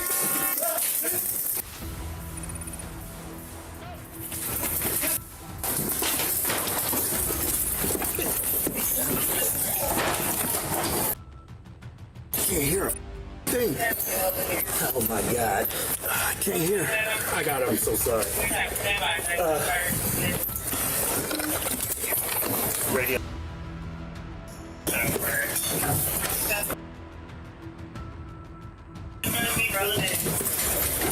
Oh my God. Get outside. Get outside. Get outside. Get outside.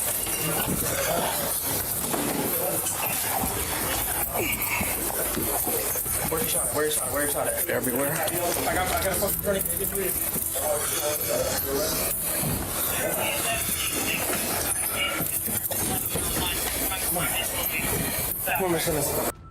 Another officer watches the incident play out in shock.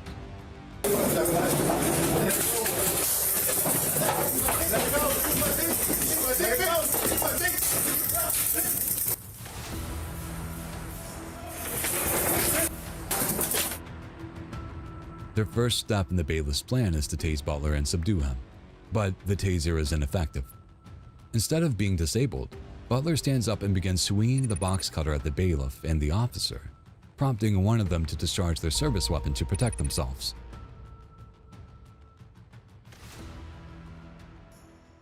After the incident, the bailiff and the officer step out into the hallway to inspect each other for injuries. Butler is transported to a local hospital, where he is pronounced deceased. When news of the shooting broke, the surrounding community was outraged.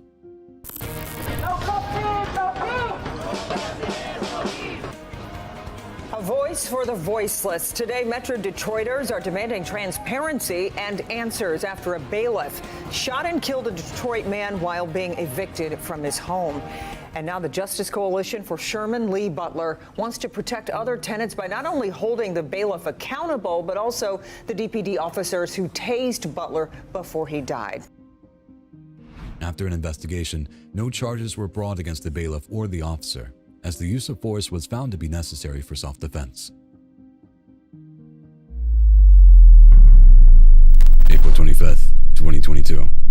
It's 3:20 a.m. in Indianapolis, Indiana, A desperate mother dials 911. I need someone to come.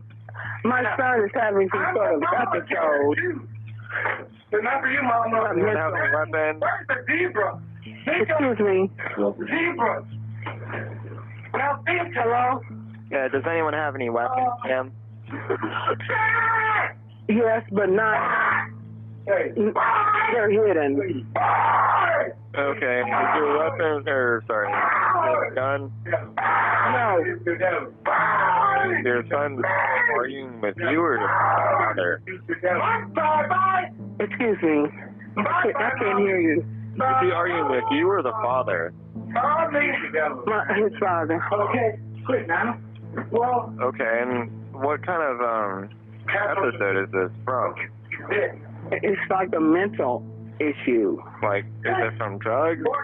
No, he doesn't do drugs.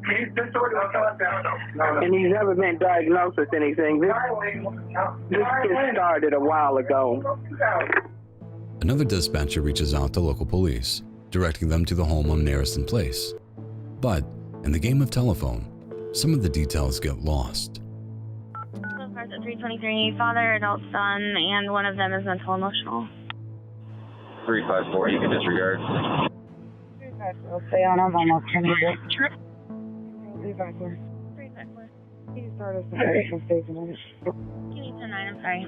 Can you start a medic to stage for mental emotional? Control 1630 is on scene. The officers arrive at the home with the intention of calming the subject and preparing him for the ambulance, which will take him to the hospital for treatment. That's when they get their first look at Herman, nicknamed Trey, who towers over both officers. Hey, did you call? Yeah, what's going on? My son has this psychosis. You guys should have called an ambulance to bring one of them things to give him a shot or something. Where's he at? Control 354. Hey, bud, you all right? Yeah. Can you start us a medic and stage a medic? What's he take? Just you know, hang on a second. I think. You all right, bud? Can you start a medic to stage for mental emotional? He doesn't take anything. What's he He diagnosed? hasn't diagnosed with anything. He hasn't been anywhere. This is something new. Is he diagnosed with anything at all? No. No. What's his name? Harmon. Harmon. We never been here on him? No. Oh, okay. He doesn't have access to any lessons. No. Whoa, wait a minute. What, he got bleach? Huh? You might watch it. I think he got a thing of bleach.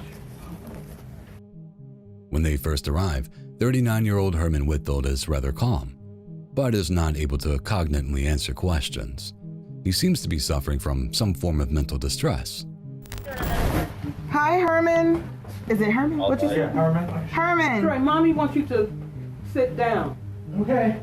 Hi. Sit down. Come here. Can you sit down up here, Herman? Okay. Okay, let me see you do it. Okay. Okay. Right there at the door. Go ahead and sit down, Herman. You are. I can't see you, buddy. Can you sit right there so I can see you and we can talk? No. I don't want to do anything. I just want to talk.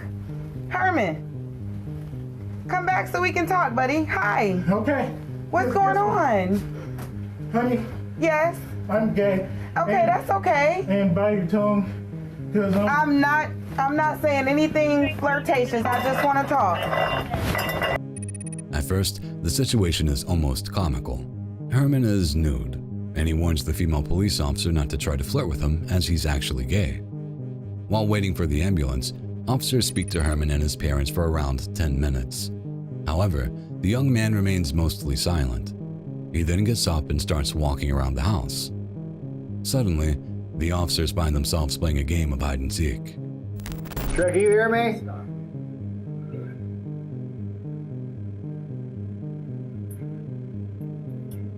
Brian, can you look at me?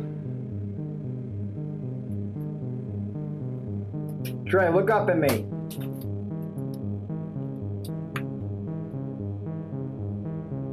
He's not responsible at all. He's just sitting on the bed with his eyes closed. Herman, I'm still here. Are you going to come out with me? Herman retreats to a bedroom, where he spends several minutes sitting on a bed, seemingly unresponsive. His parents, meanwhile, collect clothes and try to get him dressed. The officers are stalling, waiting for medics to arrive, but time is slipping. Straight. You calming down? Yeah. Calming down? I asked him about the calming down. He said, yeah. Put your clothes on. Good.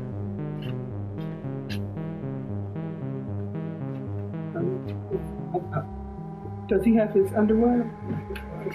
It's okay. Put these on. Well, just whatever you can get him. If he can't get on underwear, that's fine. If he can only get on a robe, that'll work too. Just enough to get him outside. Suddenly, the young man rushes out of the bedroom, scaring the female officer. He then heads down the hallway to the kitchen, where he begins throwing various objects. Stay down! Stay down! Stop! Corbin! I'm dead! I'm dead! Stop! Stop! The officers deploy a taser in an attempt to stop the crazed young man, but he continues to resist.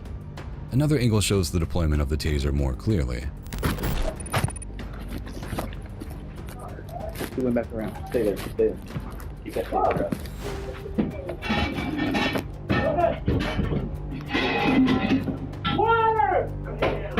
We got a taser out.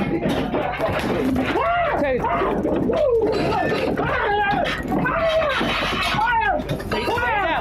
Don't move. Don't move. Don't move. I'm dead.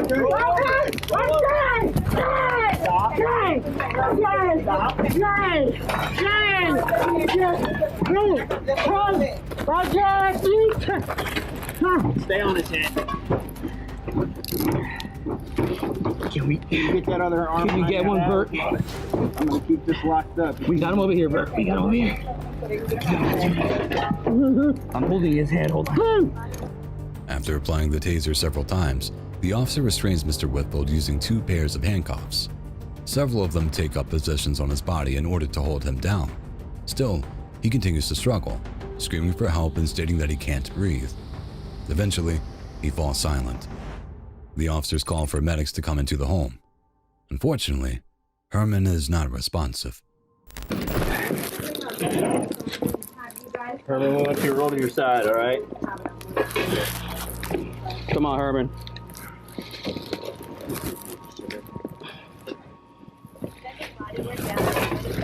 Herman. Hey. Bud. Herman. Hey.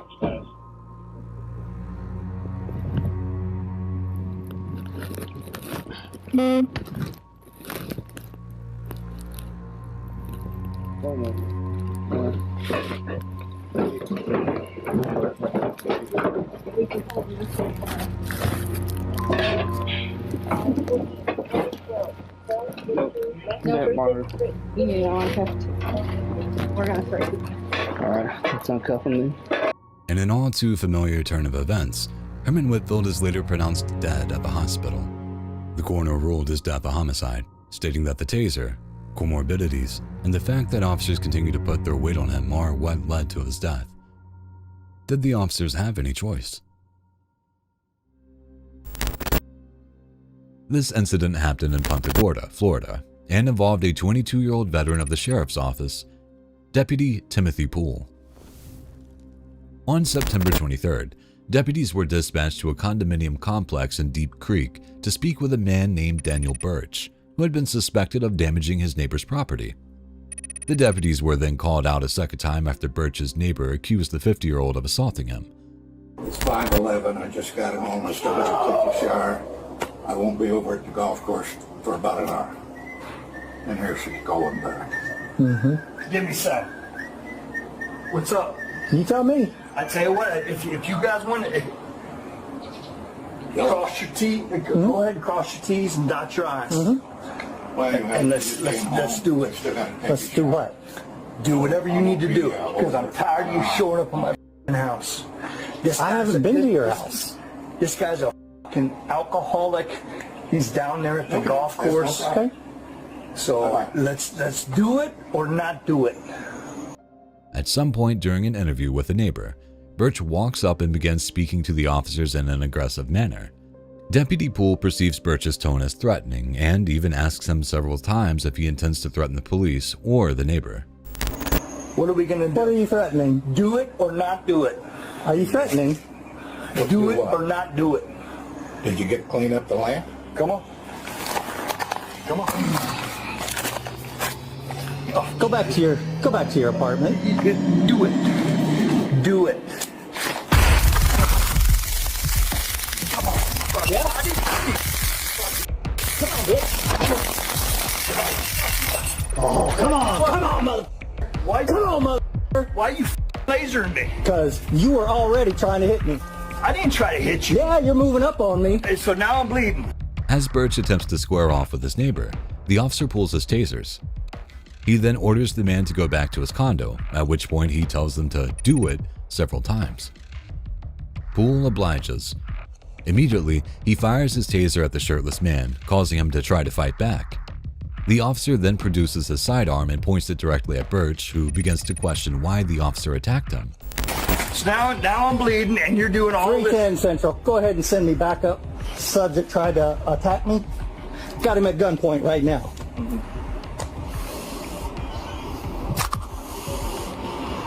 You need to get down on your knees. I haven't done anything wrong. Get on your knees now. I haven't done anything wrong.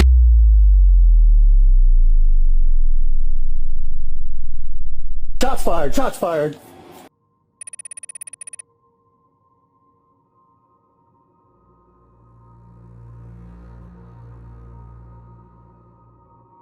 You can't come at me like that.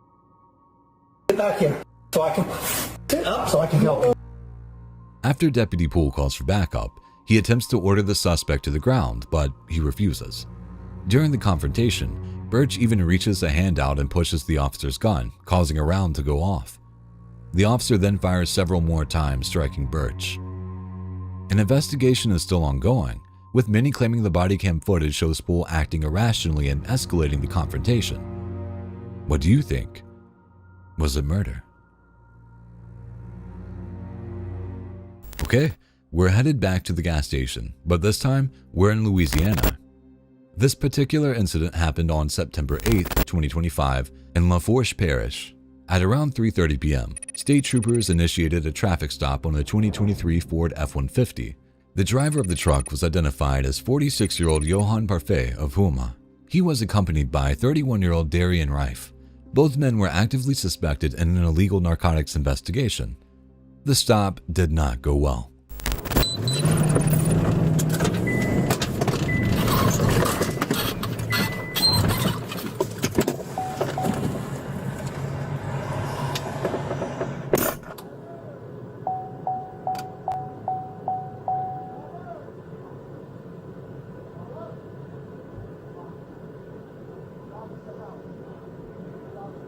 CP has the vehicle stopped at Wilson's off of 20. Footage shows two cars pulling the men over at a gas station.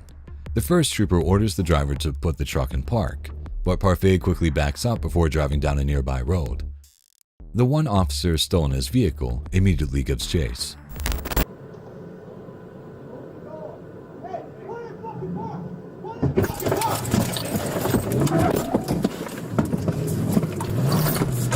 All right, he's taking off down Bull Run Road.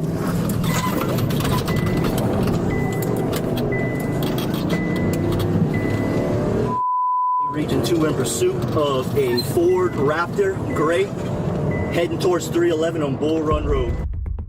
During the chase, Parfait's truck approaches speeds of nearly 100 miles per hour. The pursuit lasts a full 22 minutes before the passenger exits the vehicle. Speeds in excess of 100 miles an hour. Coming up to the end shortly if we could get a drone on standby. Bail, bail, bail, bail, bail.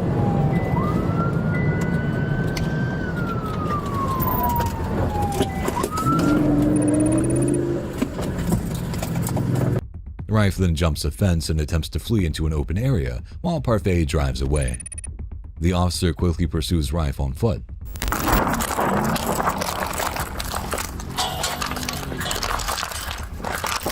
I'm taking the driver. I'm in passenger. You get back up the road. Hey, I will take the piss out of you if you don't stop.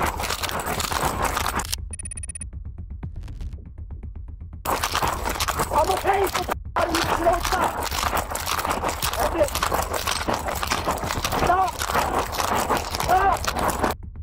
The trooper produces his taser and prepares to get within range.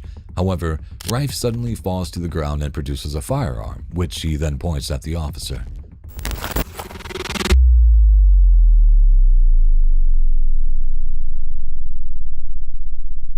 Yo, let me talk. I got shots fired. Suspect down. He's got a gun on him.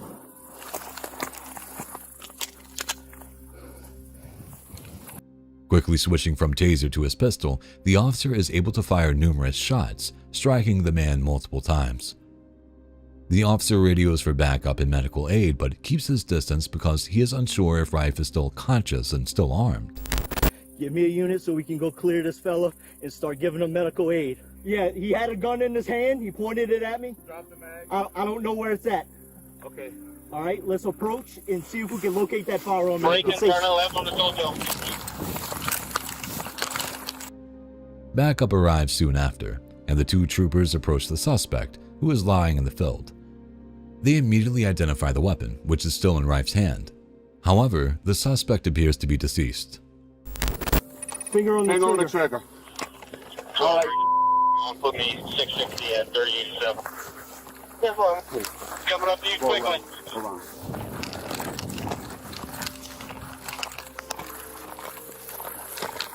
I'm not going to have time to set up spikes.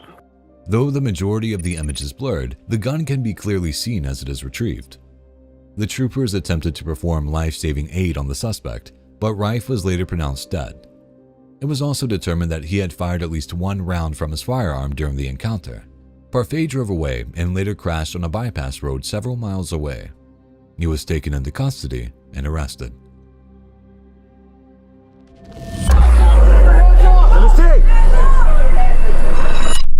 This is 41-year-old Christopher Hall, a Los Angeles resident who just attempted a brazen robbery, dressed like this.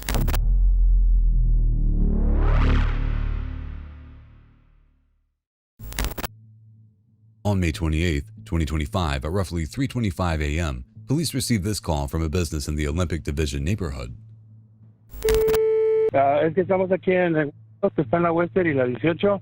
Aquí llegó alguien con pistola queriendo asaltar a los de aquí en la Western y 18. La Western y 18, Western y 18. Señor, ¿todavía están ahí ahorita? Aquí está el señor con la pistola. Y yo me salí para afuera para pedir auxilio. Ok, dame un momento, ok, déjame hablar con la patrulla. The dispatcher immediately sends units to the 1600 block of Southwestern Avenue to handle the robbery in progress. Olympic Unit 211 in progress, Western and 18th Street. Stand by for further. Code 3 incident 444. Olympic Unit, additionally at 211 in progress, Western and 18th Street. The suspect inside the armed with a handgun, male, black, wearing a green shirt, pink pants, and a hat. Code 3 incident 444. Additional incident 444. Security camera footage from within the business, a donut shop, shows the moment Hall arrived. He's barely wearing anything, but what he is wearing appears to be woman's clothing. He approaches the sales counter, places a small bag down, and flashes a handgun at the person behind the cash register. Immediately, it's clear that he did not come for the donuts. There's no audio to this footage, but you can see an argument ensues. Hall also reveals that he has a knife. More footage released from the scene shows the employee from the front retreating to the kitchen area to call for help. Hall rushes in behind them with his gun raised, clearly not getting what he came for. He approaches the employee and strikes them with his pistol. The employee retaliates with what looks like pepper spray. Hall throws a tray of cinnamon buns, and then another employee joins the fight as money is thrown at Hall. The scuffle continues until Hall picks up some of the money from the floor and leaves the kitchen.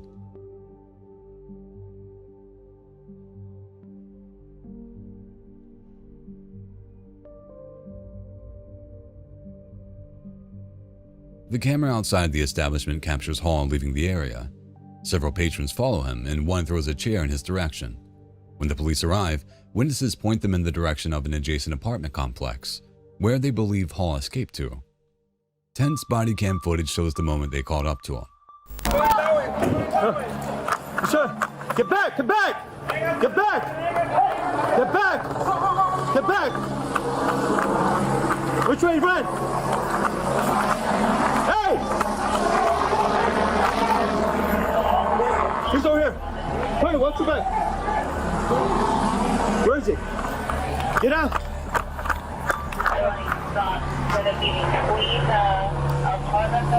Ya. ¿Dónde se fue? ¿Estás bien? Hey, Airship, I think he ran into the parking lot of the U-Haul.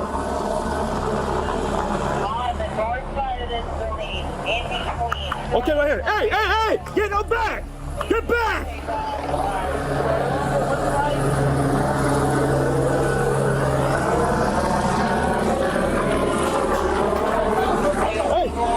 He got him! Hey! He's right here! Drop the gun! Okay, I see him. Roger, I got the suspect right here in the building. He's wearing a green shirt, black pants. Get over here! What? Hey! Get out of there! Hey! Get over here! Get over here! You're gonna get shot! Hey, Raj! I got suspect right!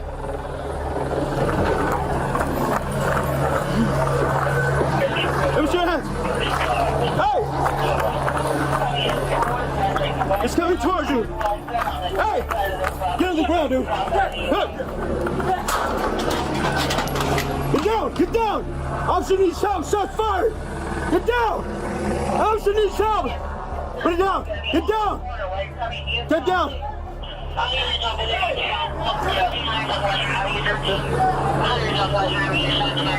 Officer needs help. Shots fired. Get down. No. Hey. Get down, man. Watch out. Crossfire. In this slowed down clip, you can see that Hall was still armed when he was confronted by police. He pointed his gun at the police officer, which prompted him to discharge his weapon. Hall was not struck by the cop's fire, but he did drop his weapon. Body cam footage of a second officer shows another angle of the encounter. He's right here! Left the gun! You see him? I see him! He's wearing a green shirt, black pants. Get over here! Hey! Get out of here! Hey! Get over here! Get over here! Hey! Hey! Move! Move!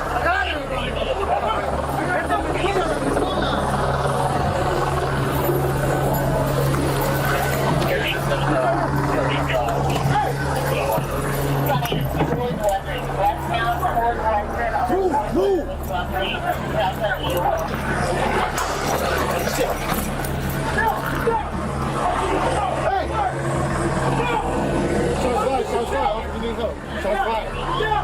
After climbing a fence to escape the officers in the alley, Hall was confronted with another squad on the street.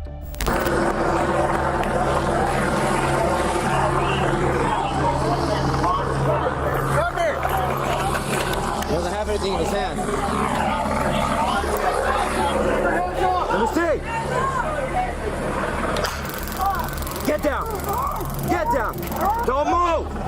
Don't move. Don't move. You're gonna get tased again. Don't move. You're gonna get tased again. Do not move. Get your hands behind your back. You shot me. I'm shot. No, you're not. Shot fired. Hold the frequency code for it. When Hall was disarmed and apprehended, police discovered that the handgun in his possession was a realistic-looking airsoft gun. The knife, however, was real. Hall was charged with 2 counts of robbery and 2 counts of assault with a deadly weapon, other than a firearm. This is the moment an officer of the law is trying to protect a teenage girl from harm in the middle of a vicious shootout. However, in the heat of battle, a fatal mistake will result in a terrible tragedy. It's September 26, 2022, and 45-year-old Anthony Graziano is on a rampage of wanton violence.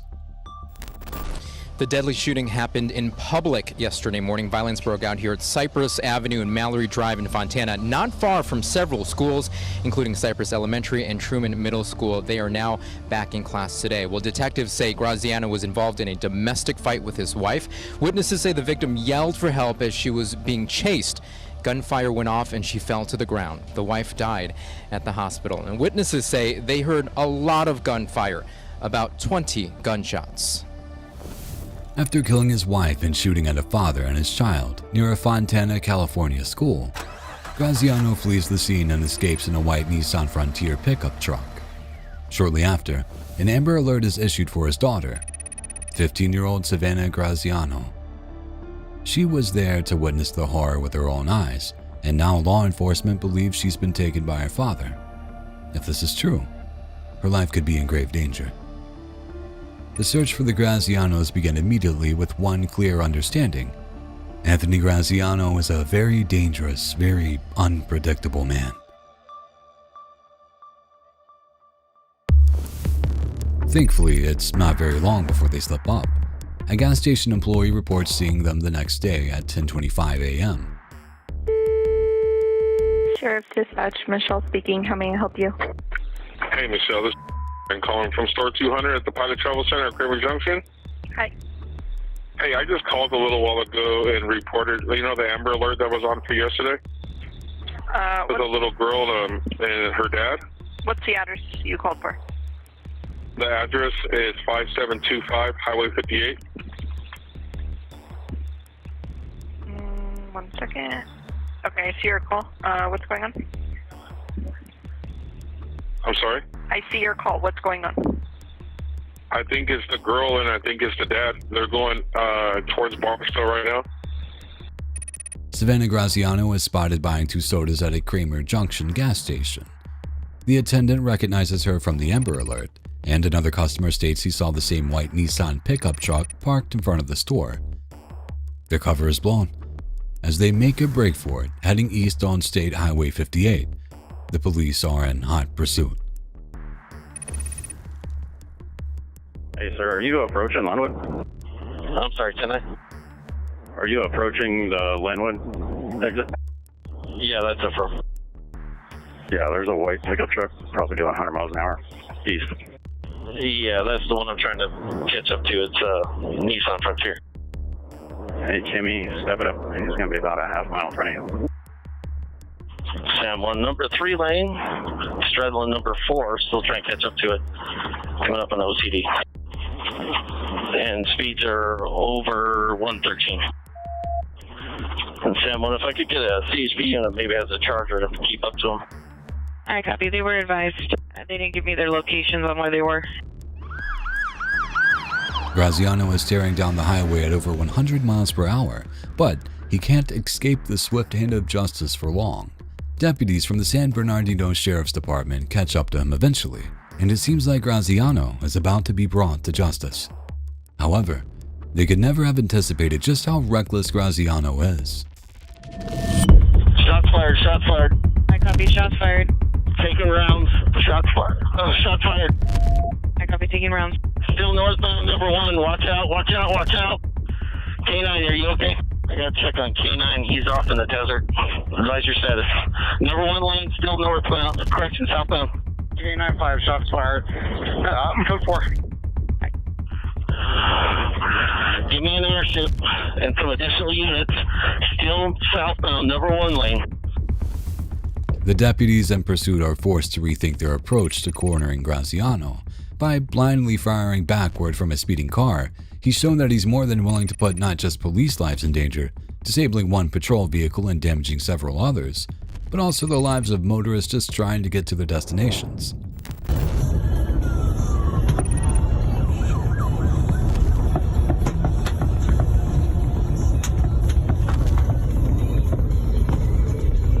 With the chips stacked against them, deputies call in a California Highway Patrol helicopter to even the odds, giving them eyes in the sky and a tactical advantage in this increasingly dangerous situation.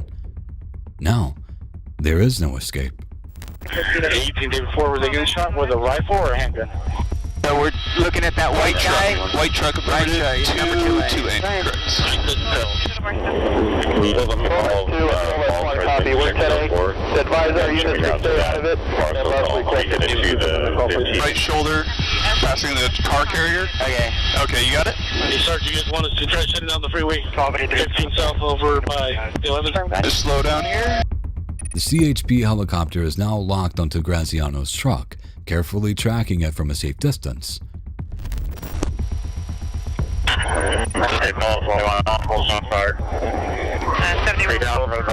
Oh wait, coming up. He's got his shoulder.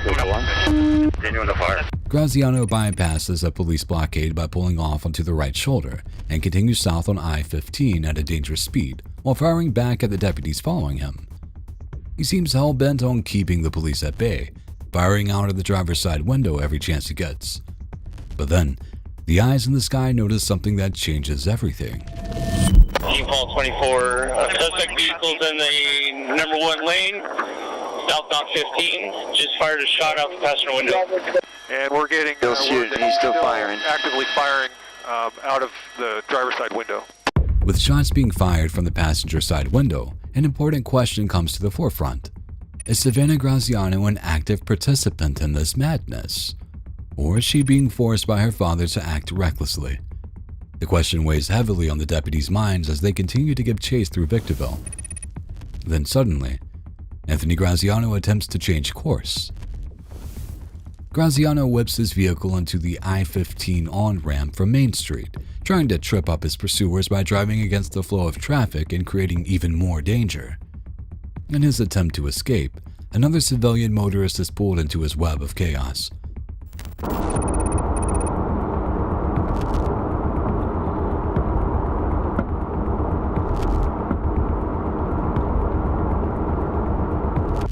Bullets whiz past the vehicle while Graziano speeds off into the distance.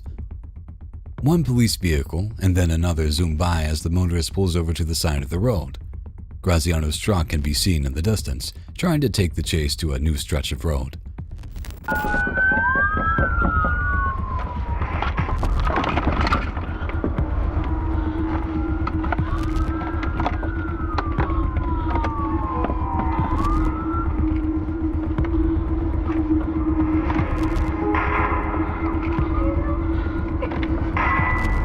Gunshots ring out as the third police vehicle pulls up.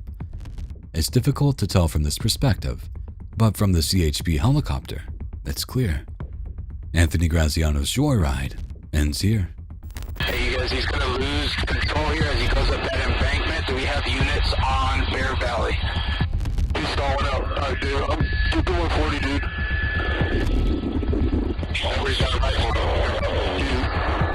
The truck stalls as Graziano tries to climb an embankment to get on Main Street. He ends up reversing back towards 6 police vehicles with several deputies firing at him. Bullets kick up California dust as they punch into the ground around the car. The car comes to a stop next to I-15, and then something incredible happens. Continue to shoot at the deputy. Girls out. Alright, girls out, guys. Female Judy is out. She's out on the passenger side. Savannah Graziano notices an opportunity to escape and takes it. She exits the vehicle, taking a few steps before falling to the ground. She's probably trying to make herself as small a target as possible while bullets are flying through the air. Unfortunately, it's not enough. Does anyone else have eyes in the vehicle to see if we have any other passengers?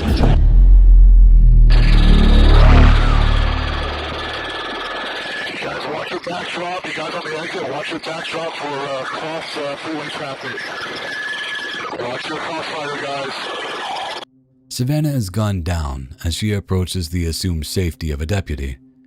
The tragedy takes on a new dimension when you realize she did exactly as she was told. Passenger, get out! Passenger, get out! Get out! Get out! Get out! Passenger, get out! Get out! Here! Here! Here! Here! Here! Hey! Hey! Hey! Come here! Come to me! Come to me!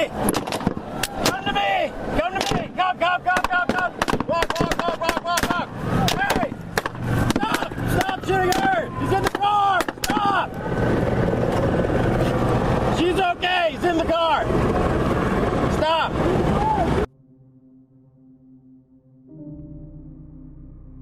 Deputies began immediately administering first aid to Savannah, and she was transported to a nearby hospital. Unfortunately, they weren't able to save her. Savannah Graziano died of her injuries. Her father, Anthony Graziano, was pronounced dead at the scene of the shootout. Inside his car, deputies found enough weaponry to power a small army, multiple firearms, hundreds of rounds of ammunition, flashbangs, smoke grenades, body armor, and tactical helmets. There's no question that Anthony Graziano needed to be stopped, but did Savannah Graziano also deserve to pay for his crimes? The California Department of Justice conducted an investigation into the incident, and the San Bernardino Sheriff's Department also conducted its own internal review.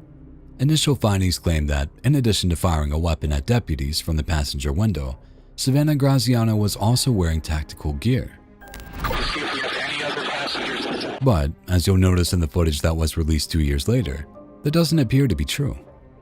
Could that have been a false observation as a means of covering up a tragic mistake? Possibly.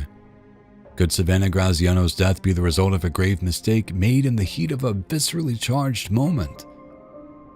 Almost definitely. However, it doesn't absolve the officers involved of their responsibility in this loss.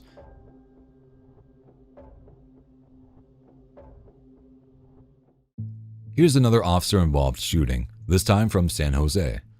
That said, we can have a bit more fun with it for 2 reasons. First, the suspect survived. Second, the circumstances surrounding the shooting are extremely bizarre. On Saturday, January 4th, 2020, officers were dispatched to an Arco gas station due to the reports of a man standing near the pumps holding a lighter. San Jose emergency, what are you reporting? Yeah, hey, you need to send emergency services out here. Police, Quimby, Arco and Quimby. There's an idiot standing over here with a gas pump handle in his hand and a lighter. A cigarette lighter is lit. He's an idiot. You need to get a cop out here. Can you do that? Hey, what's bothering you so much you're willing to do something like this?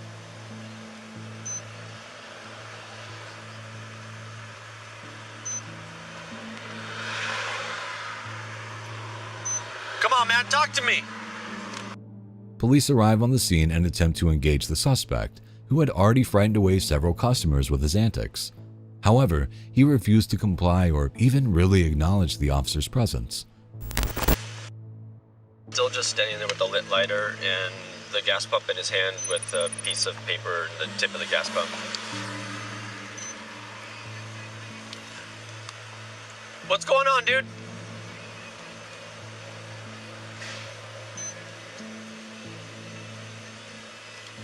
Tell me what's going on. This way I can help you.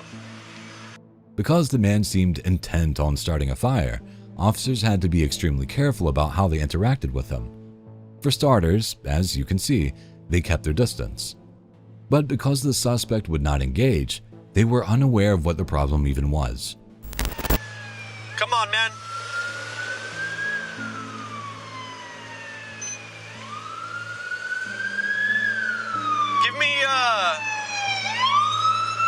Give me something to work with, man. What's going on?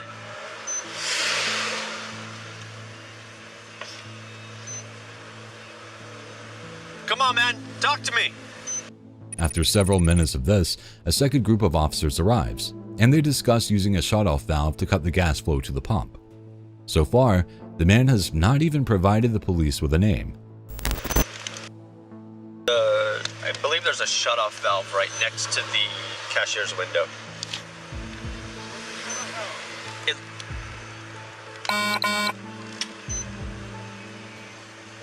It looks like it's next to that van. Next to the van.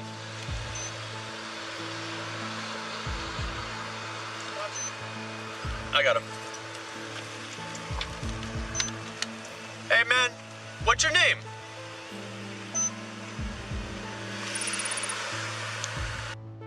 Oh, it does look like the pump is live. Okay.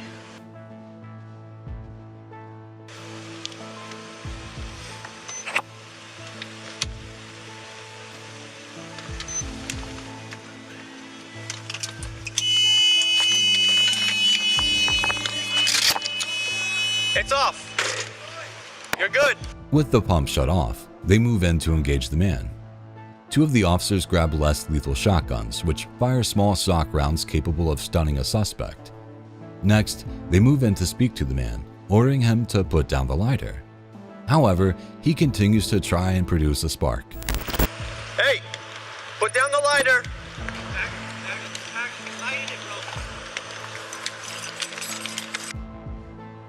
He's lighting it. Hey, stop it right now or you're gonna get stun bagged. Hey, stop right now or you're gonna get stun bagged. Hey, stun bagged.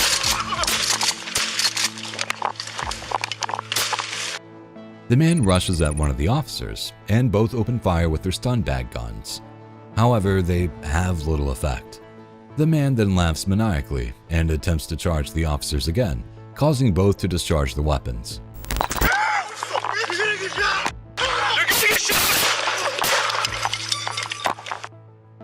Shots fired!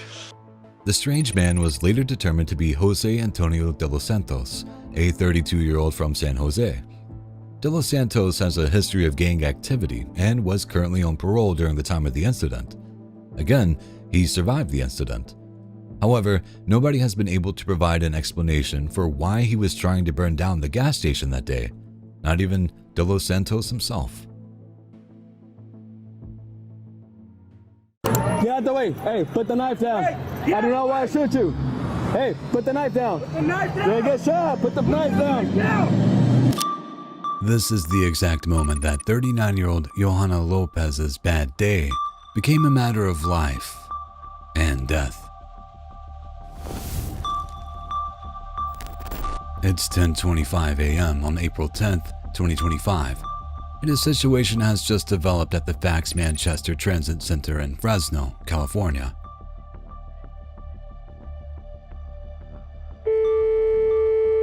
Can you send 911 to Manchester, northbound, Route 1? We've got suicide with a knife in her hand to her throat. Copy that. Fax 11 and fax 13, you copy? Copy that. One woman, Johanna Lopez, has apparently reached the end of her rope. No one knows if she just lost her job, if she has trouble at home, or if she's having some kind of mental break, but whatever she's going through, it has made her violent. Not only is she openly stating that she's suicidal, but she's also threatening to harm herself in front of others at a notoriously busy bus stop. For police, this is a worst-case scenario. Lopez is unstable, unpredictable, and armed with a deadly weapon. Ideally, this would be a situation where a mental health professional would step in to defuse and disarm the suspect, but time is of the essence. Put in this situation, would you wait for help to arrive, or act immediately? With multiple lives in danger, one officer speeds towards the scene. Go ahead. Trying to stab her neck. Trying to talk herself into stabbing her neck. Copy. She's got a knife to her throat. Fact 13, can we find out where she's at?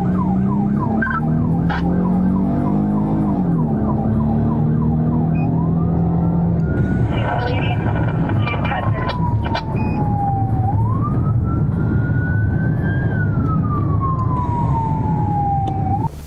As the officer reaches the transit center, sirens blaring, he is frantically flagged down by a bystander. There are two buses at the stop, which means there could be dozens of people trapped. Afraid of the danger Lopez poses.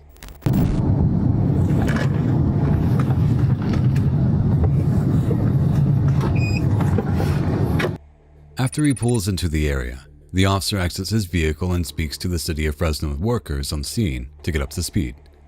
Lopez is still there, and the situation is still tense. Where's she at?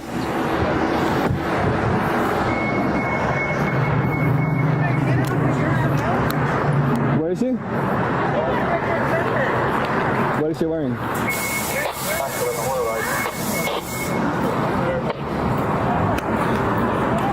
Hey, everybody move out the way.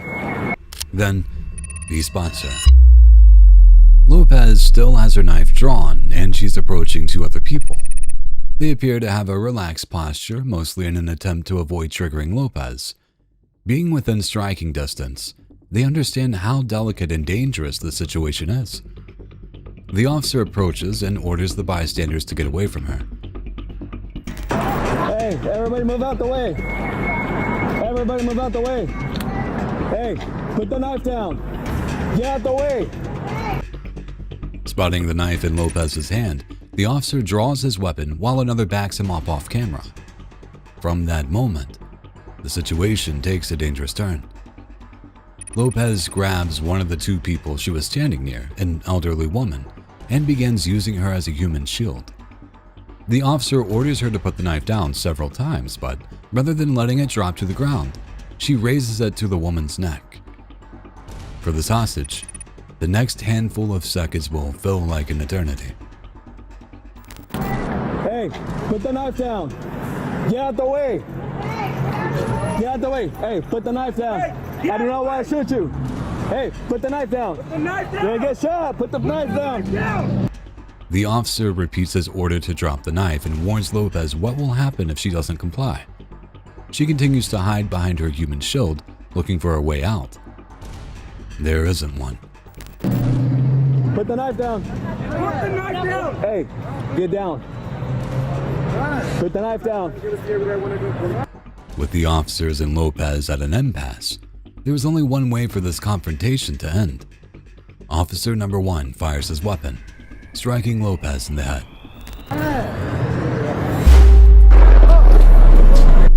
Lopez falls to the ground, and the startled hostage loses her balance and falls on top of her.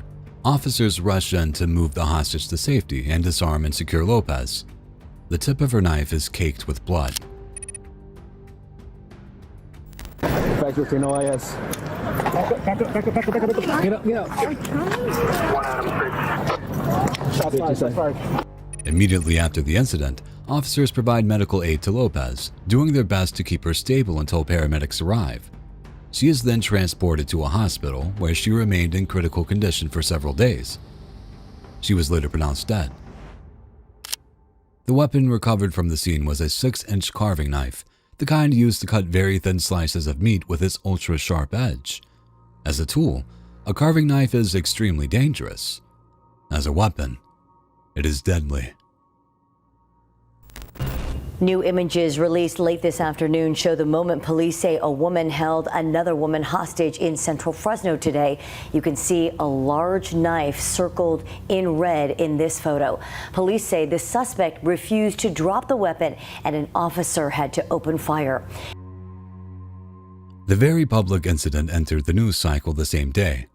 Police Chief Mindy Casto released a statement to the media explaining exactly what happened. One reporter at the press conference questioned whether a mental health professional was dispatched to the scene before the shooting. Was a mental health professional dispatched to the scene? Oh no, things happen far too fast for that. And with a weapon on scene like that, it wouldn't have been safe for a mental health professional to insert themselves. The general consensus, both from Chief Casto and the citizens responding to the department's Instagram post about the incident, is that the officer was justified in his actions. His quick thinking saved the hostage and prevented the situation from unraveling even further when it was clear that Lopez couldn't be reasoned with. Ultimately, no one besides Lopez was hurt during the confrontation. The investigation is currently ongoing. On the ground! On the ground now!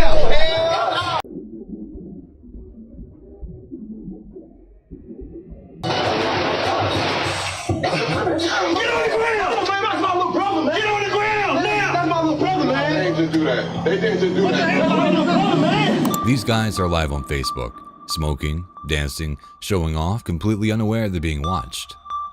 Just minutes later, one of them will be dead, and this live stream will go viral. For all the wrong reasons. Move! I know 438, got one running. Southbound towards Romero. Get off out! Good! It's October 10th, 2024. It's a humid Thursday afternoon in Jacksonville's Arlington neighborhood. Police officers assigned to the gang member task force are conducting routine surveillance when they spot several known and former gang members flashing firearms outside of a local business. As some of the men are felons who are legally forbidden from possessing weapons, the officers quickly decide that the best course of action will be to detain them. That choice will prove fatal. First, let's talk about DJ Hayden. Hayden is 30 years old, a former member of the 3200 Block gang, and a 4-time convicted felon. He served time before, but each sentence only resulted in a brief pause before he found his way back to the same streets. To the officers, it appears he's up to his old tricks. More importantly, if he is armed, he is facing up to 10 years in federal prison. Given this fact, it's almost unsurprising what happens next.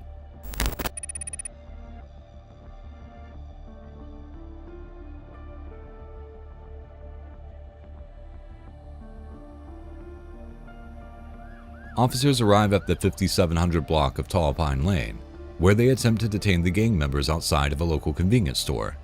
But as they engage suspects, one of them takes off running. This is Hayden.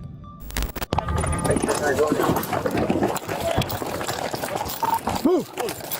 I know 438, got one running. Southbound towards Romero. Get on the ground! Good! Get on the ground! Hayden ignores several orders to drop to the ground. As he continues trying to get away, he produces a firearm from his waistband. Seeing the weapon, Officer Bradley Griffiths, a 6-year-old JSO veteran, fires 4 shots, striking Hayden. Injured and on the ground, Hayden raises his hands, but the pursuit is far from over. I go 438, shots fired. Stay on the ground! Get on the ground!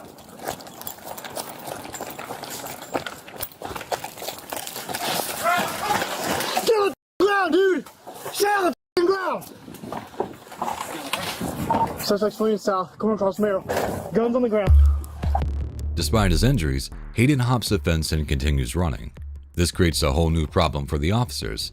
Now they have a wounded suspect who is likely desperate and could make all sorts of rash decisions. Also, this location is just a few blocks away from Jacksonville University, which could afford Hayden any number of places to hide. Even worse, he could attempt to harm a student or civilian.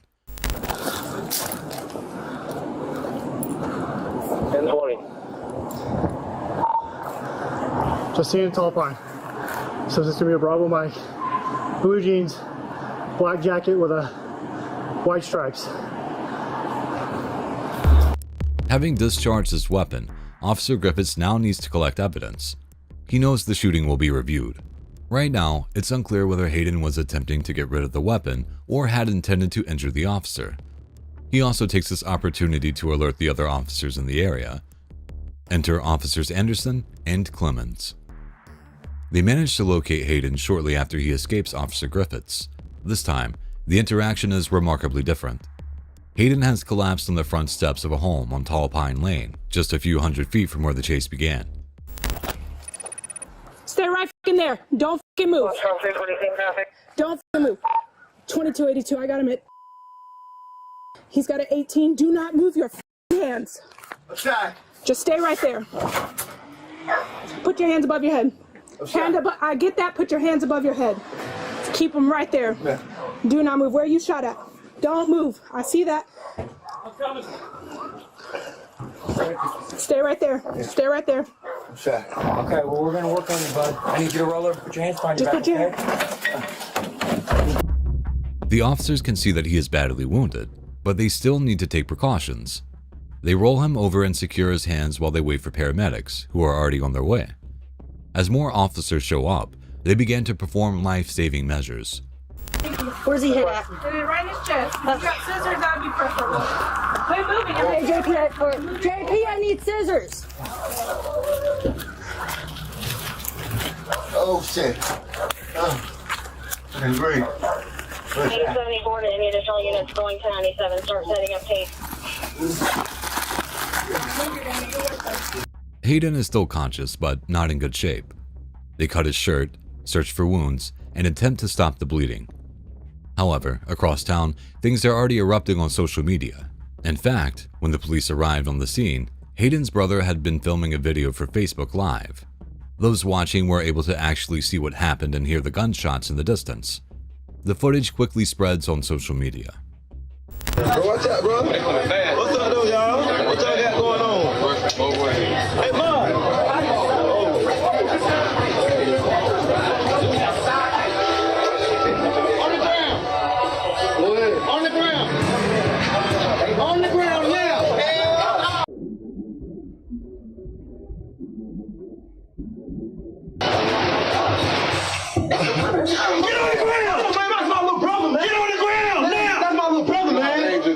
They didn't just do that. That's my little brother, man. They didn't just do that, bro. Bro, y'all just shot my little brother. They didn't just do that, bro. Bro, y'all just shot my little brother, bro. They didn't just do that, bro. Bro, they didn't just do that, bro. Bro, they didn't just do that, bro. Bro, they didn't just do that, bro. Bro, get up. Bro, I know they didn't just do that, bro. Bro, they just shot my little brother, bro. I know they ain't just do that, bro. Y'all just shot my brother. Bro, y'all just shot my little brother.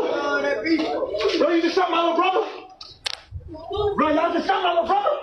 Bro, don't, man, y'all just shot my little brother. Don't tense up, bro. Y'all just shot my little brother. On the ground. On the ground. On the ground now.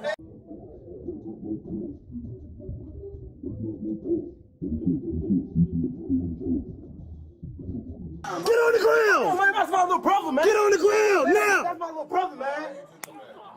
Put your hands behind your back. Bro, y'all just shot my little brother? I don't know what we did. Bro, y'all just shot my little brother, bro. Bro. As the town begins to wake up to the shooting, officers back at the store realize that at least one of the weapons they observed being passed back and forth is actually a BB gun, not a real firearm. Surveillance footage from inside the store shows one of the suspects hiding the weapon, which further increases suspicion as to just what was happening before the police intervened. It's also critical to note that DeJane's gun is not fake.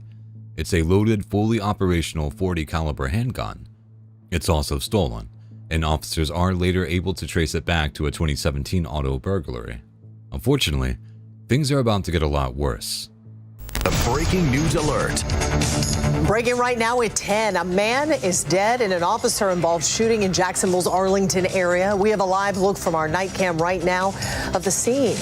This was the scene earlier today before the sun went down. The Jacksonville Sheriff's Office held a news conference earlier about the incident. Though he is given medical treatment and rushed to the hospital, DeJane ultimately passes away from his injuries. Now, the officers need to justify the shooting. As the person drew the gun, the officer voiced out that he had a gun. He engaged the suspect, shot 4 times. The suspect did go to the ground. He dropped the gun. The officer continued to give him commands while he was there on the ground. He did not comply. Instead, he stood up. He raised his hands. We're assuming just to show that they were empty at that point. They're obviously empty. The officer continued to foot pursuit at that point. He jumped a wall. So the officer put out to the other officers in the area that he ran southbound. A couple officers did find him and they took him into custody. He was shot. They started rendering aid to him, requested rescue. They continued providing aid until rescue responded and took him to a local hospital. He did not survive his injuries. Soon after, the department releases body cam and surveillance footage to the public.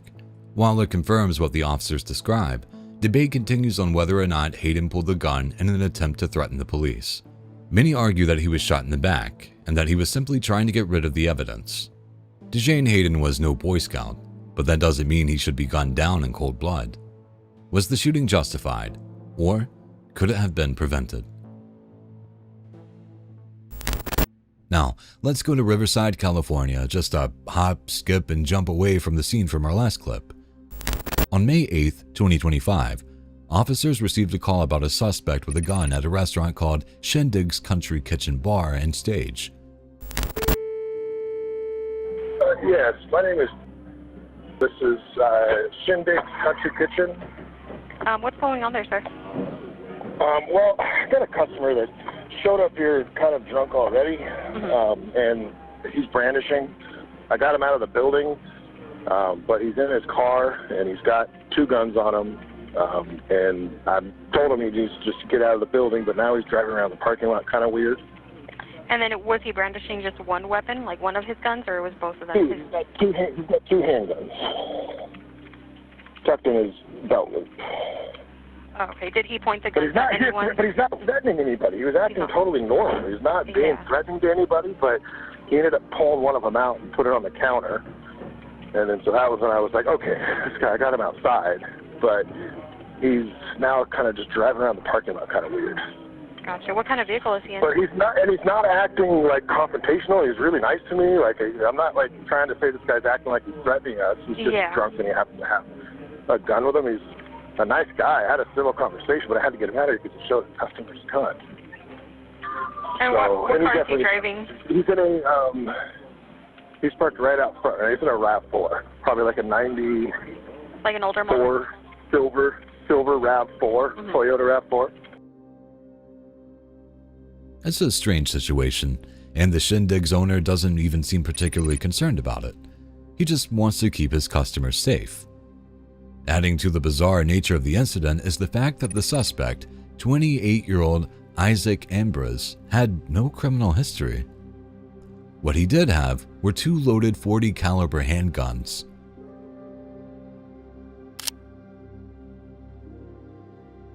His only other crime was being parked in a handicapped space.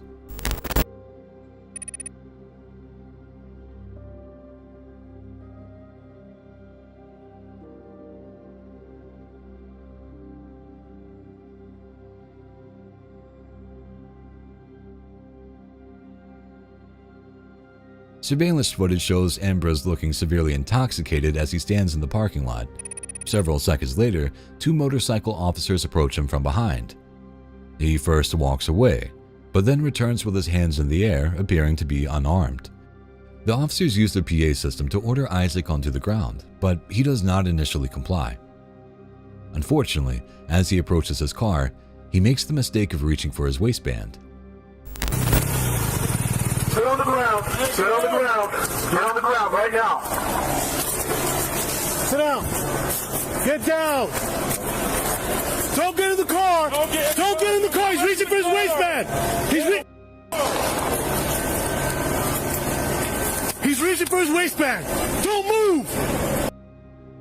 Knowing that at least one of the guns is in the car, the officers warn Isaac not to get into the vehicle and draw their service pistols as they do so. They fire 2 shots, striking Isaac. He's reaching for his waistband. Don't move. Don't move. Do not move. You got gloves? You want to put your gloves on? You got gloves? The officers quickly move in to secure Isaac and render aid. They realize that he had an empty gun holster in his waistband and was not actually armed. I got the radio. You good? Yeah, I'm good. Okay. Yeah, he went back here. You're good. Give me your hand, dude. Come on. Hold on. You guys good? Yeah, hold on. Hey, hang on. Hold on. Isaac was treated for a head injury and booked for obstruction and gun possession. Though he no longer has a clean record, he was lucky to survive the shooting with such minor injuries.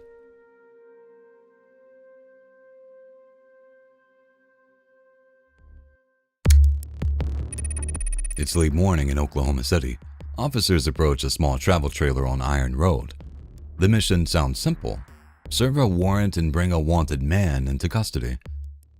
But they weren't prepared for what they would find. Inside, someone's waiting. On November 15th, 2022, around 10:25 a.m., the Oklahoma City police were notified that 38-year-old Timothy Johnson was inside a travel trailer at 14,000 Iron Road. Witnesses had seen him enter, but no one had seen him leave. Timothy was wanted on a felony warrant from out of state. Outside, officers met Jennifer Garner, the woman who lives there. She swears Johnson isn't inside and gives them permission to search. But there's something she's not saying. As the officers step inside, they call out, telling anyone inside to make themselves known. No answer. The trailer is silent. All right.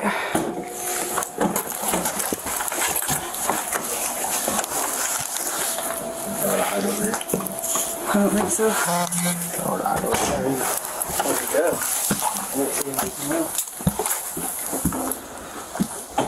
Sammy! Hey. Alright, yeah, we're clearing the trailer. Look at that. You see that, right? What, the bag? Is that a bag or is that a vest? That's a vest. Oh, okay. Huh? You clueless? The team begins to clear the trailer. It's small and cramped, barely enough space for one person to turn around, let alone three.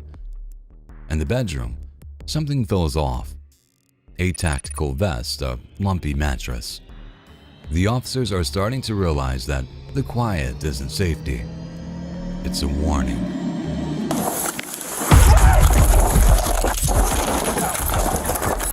As officers lift the mattress to check underneath, the silence breaks. They are immediately met with Johnson. He raises his pistol, aiming it at the officers. They drop the mattress and scramble for cover.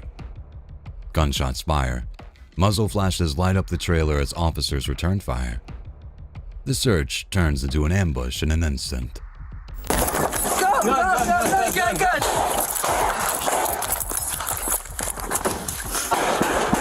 Shots fired! Shots fired!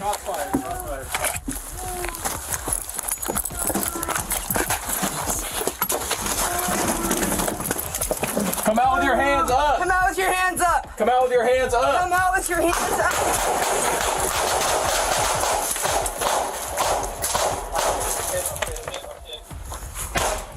Bullets rip through the trailer walls as officers shout for Johnson to show his hands. One officer is hit in the face by flying debris. He is dazed but still fighting. Come out with your hands up! Come out with your hands up! Come out with your hands up! Come out with your hands up! I'm hit. The officer radios that they are stuck inside the trailer and he has been hit in the face. The door is on the other side. In order to leave the trailer, they will need to run past the opening, making them vulnerable. In a box this tight, one bad angle is fatal. Back out of the trailer. Back out of the trailer. You all go first. Go. Go. I got you. Go. Lock, you're injured. Go.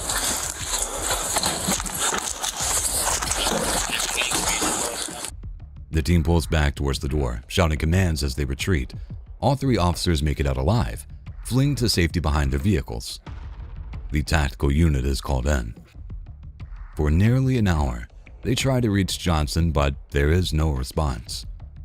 When SWAT finally enters, they find Timothy Johnson dead beneath the same mattress where the ambush began, his pistol still beside him. Investigators later learn Jennifer Garner knew Johnson was inside when she gave consent to search. She's arrested for harboring a fugitive. One officer suffered a non-life-threatening injury when he was hit in the face by debris. He was treated and released later that day. The gunfire lasted less than 30 seconds, but the setup behind it took planning, lives, and betrayal.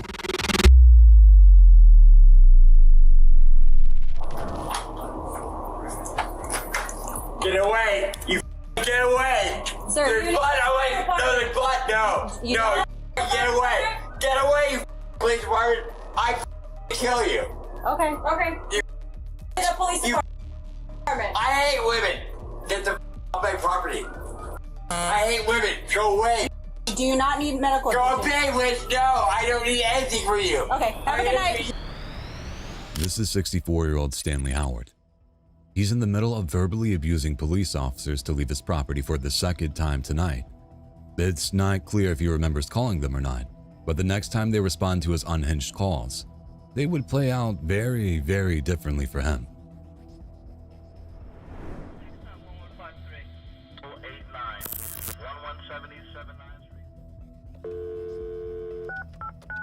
Phoenix 911, where is your emergency? Okay, what's the You get emergency? here now. You What is the emergency there? now. Do you hear me? Do you have an emergency? Officer down. Officer down. Officer down. Okay, why are you saying that? Do you hear me? It's the evening of July 8th, 2021, and the Phoenix Police Department has received this 911 call from Howard. They couldn't have known at the time, but this was the first call of many on a night that would end in a violent, bloody tragedy. Howard placed the call from his home in the area of 27th Avenue and Augusta Avenue to request a police presence immediately. Even in this first call, he is overly aggressive, not at all polite, and never actually explains what the issue is. These were the first signs that something was very wrong with Stanley. Within minutes of placing the call, several police officers arrived at his home around 8:20 p.m. It's the Phoenix Police Department. It's the Phoenix Police Department. You will come to the front doors and talk to you? Didn't you call us? No, I did not. Are you sure? No, I don't need you. You're a fucking idiot. Get away from my house. I'm leaving you. I'm leaving this fucking place. Fuck you. All right, have a good night, sir. Fuck you. Have a good night. Hey, just that boy. Have a good night. Come on.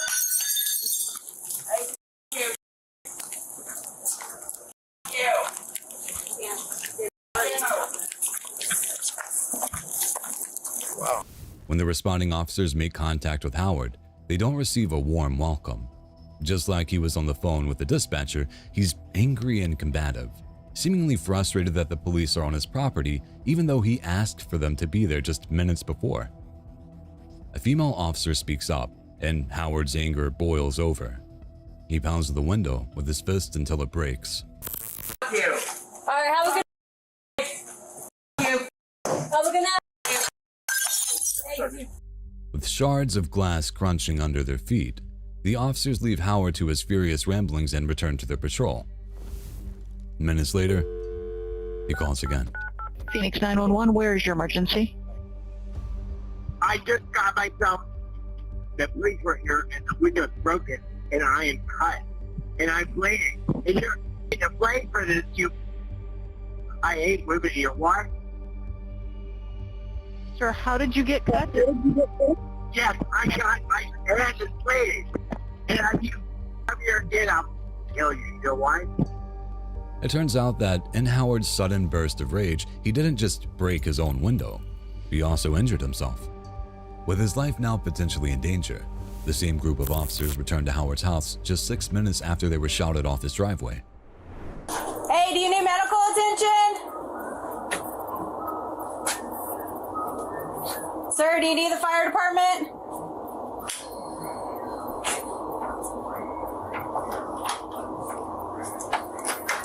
Get away! You get away! Sir, there's you blood! need- No, there's blood! No! You No! don't- Get away! Get away, you police department! I kill you! Okay, okay. You- Police you- department. I hate women! Get the off my property! I hate women! Go away! Do you not need medical Go attention? away, Liz! No! I don't need anything from you! Okay, have a good night. You guys either! Have a good night. Go away! I'm gonna kill you! All right. All of you! Have a good night. Idiots! You're stupid! Bye. He says he doesn't want medical attention. We already did. He said multiple times. No, I don't. The officers show up on Howard's doorstep again, and the confrontation plays out like deja vu. Howard berates and threatens the officers until they leave, making sure they know that he hates women. He mentions that there's blood in his house, but he's too aggressive to approach and too belligerent to listen to reason.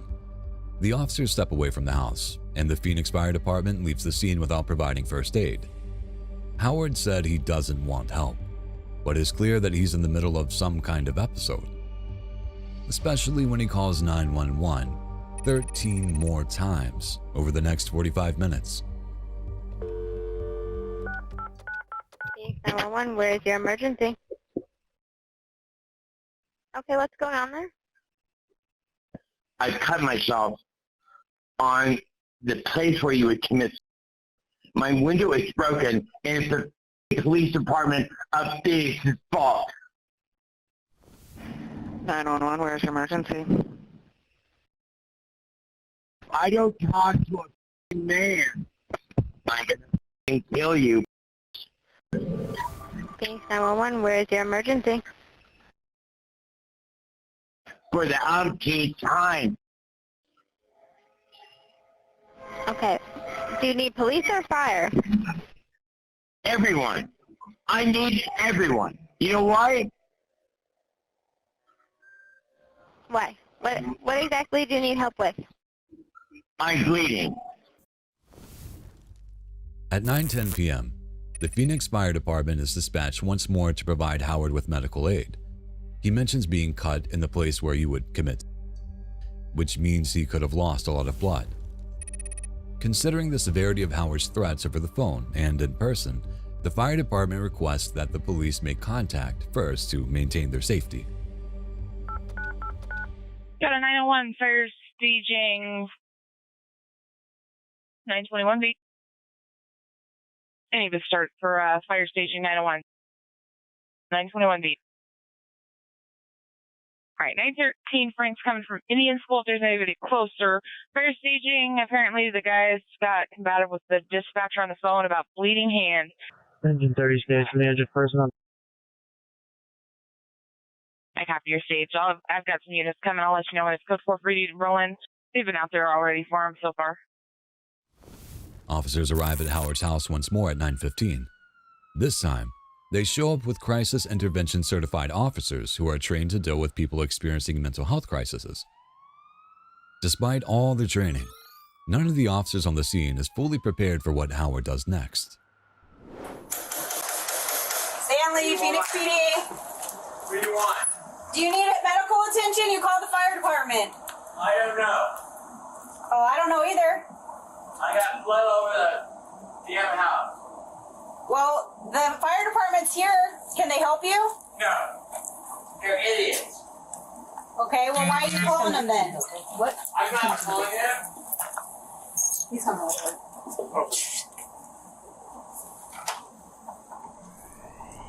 We're just trying to get you some help, Stanley. I have a gun. You have to calm down. Yes, I have a gun. Hey, put it down. Put it down.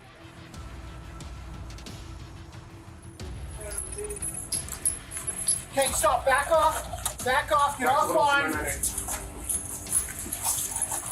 Back off. Hey, back off. Grab that bunker out of the car. Bunker out of the car. Back off. Fire department's here. Can they help you? No. They're idiots. Okay, well, why are you calling them then? What? I'm not calling them. He's coming over. We're just trying to get you some help, Stanley. I have a gun. Let the gun down. Yes, I have a gun. Hey, put it down. Put it down. On the third attempt to help Stanley Howard, he opens his front door and states that he has a gun. Even worse, he raises that gun to point it at the officers in his driveway. Then, in the blink of an eye, several officers discharge their weapons, and Howard hits the floor. It's not clear how severe the damage is after the initial shock, but all of the officers retreat to a safe distance anyways. With Howard seemingly still holding the weapon, officers use less lethal stun rounds to encourage compliance with their orders to disarm himself. Frank, we have a team up here. He still has the firearm. We're going to put some stun bag on him and see if he'll separate and crawl to us. Go ahead, stun bag him twice. Stun bag, stun bag! Okay, go, hit the legs. Okay. Stanley, come to us! Stanley, come to us! Hit him again. Any movement? Did you catch movement? Okay, go ahead. Go.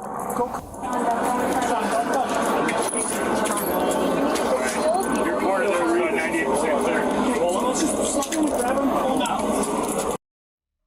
When Howard doesn't comply with their orders, the officers move in. They take Howard, move him away from the home, and administer emergency first aid until Phoenix Fire Department personnel transport him to a local hospital. He is pronounced dead at arrival.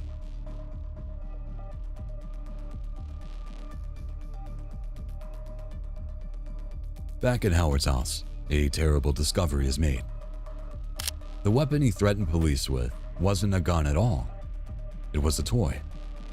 Stanley Howard announced that he had a gun in his possession and then proceeded to point a water pistol at the police. In the darkness, they could not see what he was holding. In the aftermath of the shooting, more information about Stanley came out. 1 month before the shooting, on June 7th, Stanley's brother John requested a welfare check for Stanley after receiving a strange package from him. Phoenix police reported that Stanley did not want to harm himself or others, so no action was taken.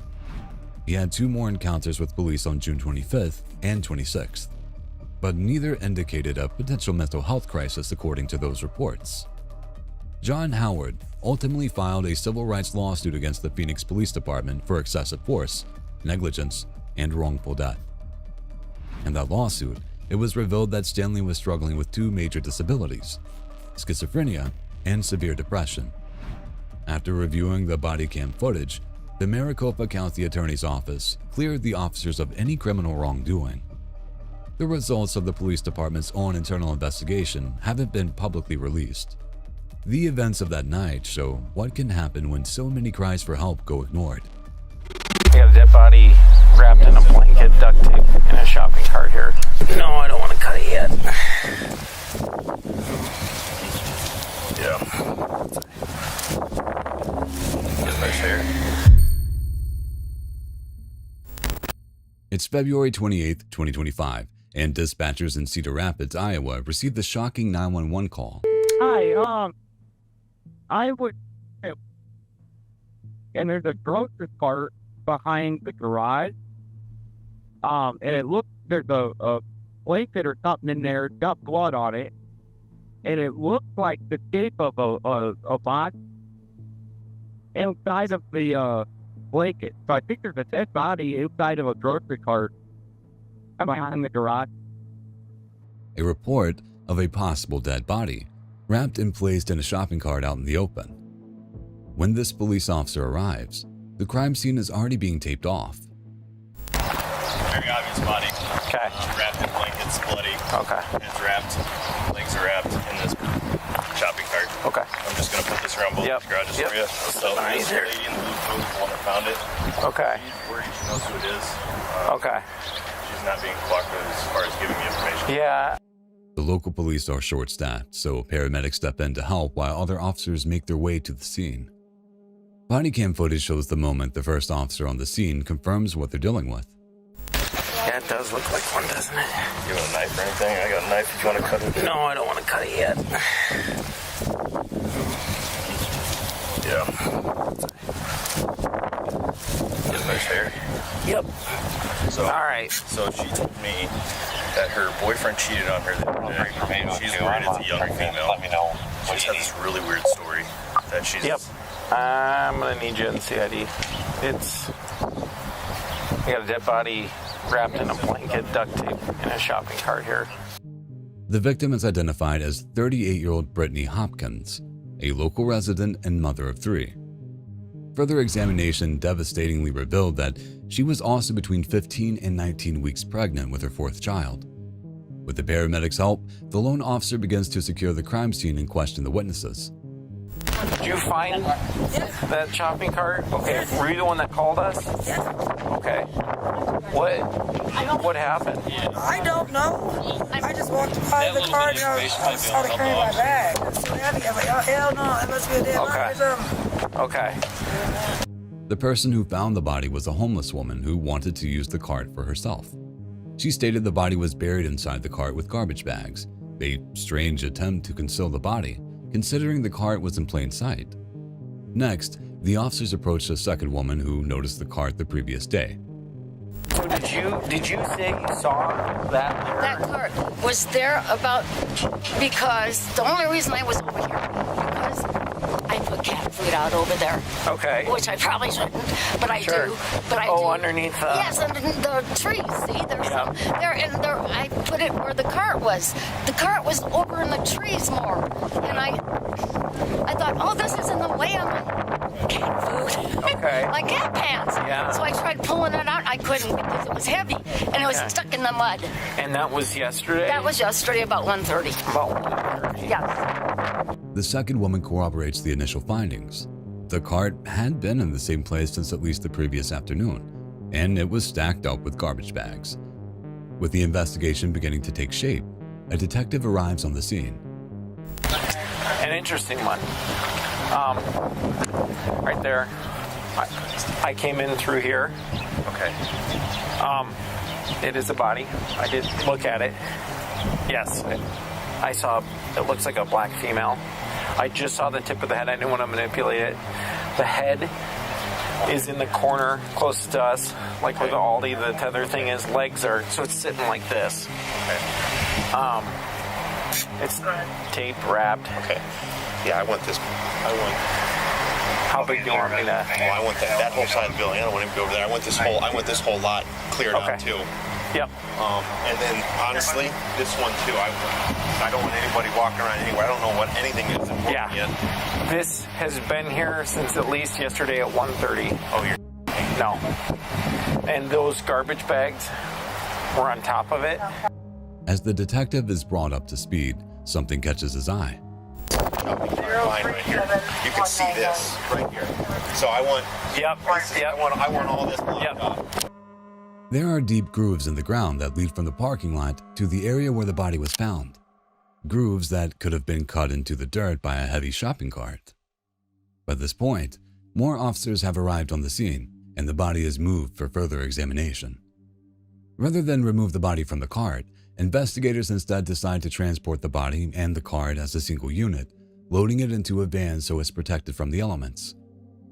5 days after the body was discovered, police traced the crime back to 51-year-old Donnie White. Members of his family came forward to say that he was in a relationship with Brittany Hopkins. White's name was released to the public to source more information, and several significant reports came in soon after. One caller reported seeing White and Hopkins together several days before the body was found, and another said that they were with them just 1 day before. Police locate White's apartment, which is conveniently across the street from where the body was found. Cedar Rapids Police Department search warrant, come to the door! Cedar Rapids Police Department search warrant, come to the door! Cedar Rapids Police Department search warrant, come to the door! I'm looking at Close door? No. Closet right. Closet right. Clear. Go, get this. Clear. Hey, pull back. I got it. I hold it. Go for it. You got more with me? Let's take this. Yeah, I'm with you. I got Just be careful. I'm not going to go in there if we don't have to, but... What they found was both shocking and unsettling. The apartment is absolutely littered with evidence of the crime.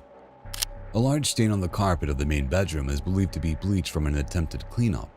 Blood splatter, a bloody handprint, bleach-stained clothes, the same tape that was used to bind the body, handwritten notes and a bloody hammer were also found throughout the apartment. Bathroom's clear. Here's a closet here, hold on.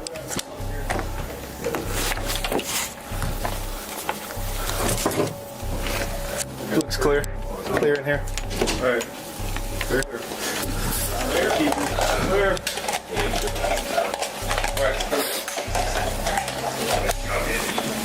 That's the crime scene.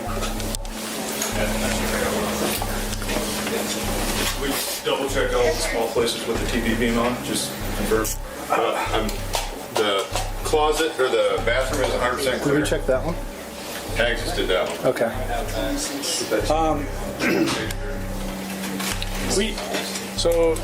With it being a crime scene, I don't know how. We didn't flip nothing. We didn't want to manipulate. Better. Thank you. It's like bleach and stuff poured all over the carpet. Okay, perfect. Thank you. Brittany Hopkins' cause of death was determined to be blunt force trauma to the head, aligning with the evidence found inside White's apartment. It is officially deemed a homicide. Just over a week later, investigators were able to track down Donnie White. He fled to Las Vegas after the crime was committed, but he wasn't able to escape for long. Cedar Rapids Police and the Northern Iowa Fugitive Task Force caught up with him and took him into custody. With White in custody, investigators began questioning whoever they can to see if they can get to the bottom of what happened. The first people they question are his family. Did he say anything to you on the text message chain about killing her? No. Oh, I wouldn't let him send none of that to my phone. He said he had a picture of her, and he said, yeah, I killed her. You know, like. And that's who you knew as Ray Ray? That's who you knew, that photo right there? Yeah, that's it. That's her. After the initial questions, one family member offered some interesting insight. Yeah, he did. He said, I put her in a push cart and rolled her out of here. You know, and I'm like, oh my God. And I wouldn't let him send me the picture, but he did send it to me. And I said, I don't want to see no mess like that. I said, I hope you playing. I said, well, he didn't try to hide her. So to me, that means I think he wanted her to be found. But the thing is, I think they both probably was high off that stuff. Yeah. They both was high and just probably went into a rage. I don't know. I never took the stuff. I don't know what kind of effect it would have or whatever, but he did say she came at him with a big old butcher knife. And he probably freaked out too. Did he tell you he was high on meth?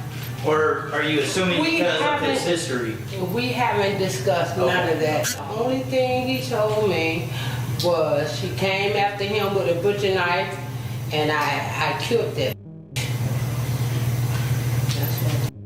The fact that both White and his victim were frequent drug users was well known to his family.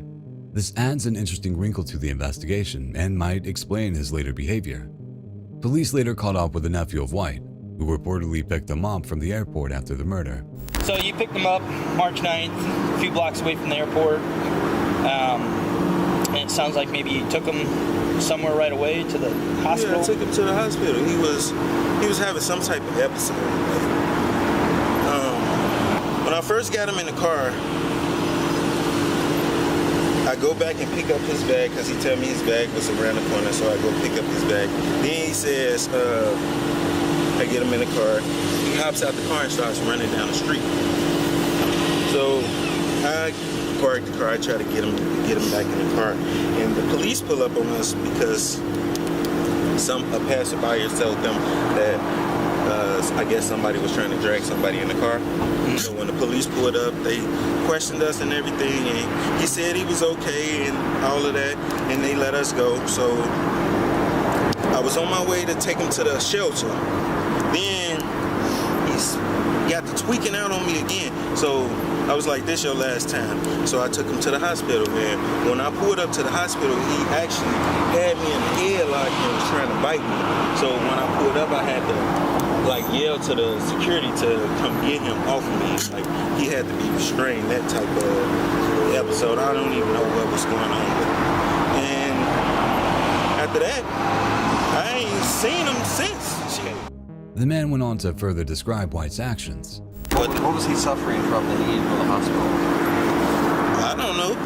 They didn't tell me what he was suffering from. I just know. What did Donnie say he was suffering from? He didn't say anything. He was screaming and hollering like he wasn't saying anything. That's why I had to take him to the hospital because I didn't know what was going on with him. Donnie White was charged with first-degree murder and non-consensual termination of pregnancy.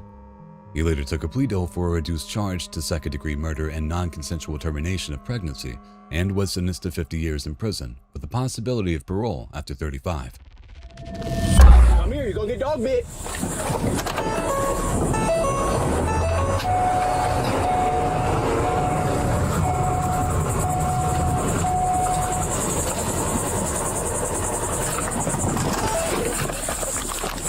on the ground. Back up. Back up. You got the knife. This is the exact moment one man's paranoid delusions took him to a place he could never, ever come back from.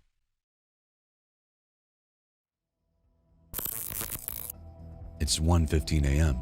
on August 13th, 2025, and 30-year-old Brian Alexander Gillis is committing a crime that could kill an entire family in their sleep. Under the cover of darkness, he ignites an exterior wall of a neighbor's house. Realizing the potential consequences of those actions, he extinguishes the fire with pink paint. He then goes on to throw paint on several houses in the 1600 block of East 25th Street. It's not clear why he's doing this, but Gillis does have a documented mental health history with 2 instances of being detained under the Baker Act, once in 2018 and once in 2020. He refuses psychiatric treatment and medication, but is believed to be an undiagnosed schizophrenic. Gillis admits he has just committed the crime against a neighbor around 6:20 a.m., and at 7:09 a.m., a member of his family requests police assistance. Jacksonville 911, what's the location of your emergency? Good morning. Let me put this call in. Good morning. My address is mentally ill, and he's damaged my neighbor's property and set it afire. I need someone to come out and take him in, if you would. Okay. And it's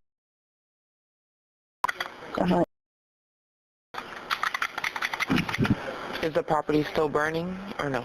No, it was just a small fire, but he entered their property and vandalized it. What is he diagnosed with? He won't go to the doctor, but he's schizophrenic. Okay.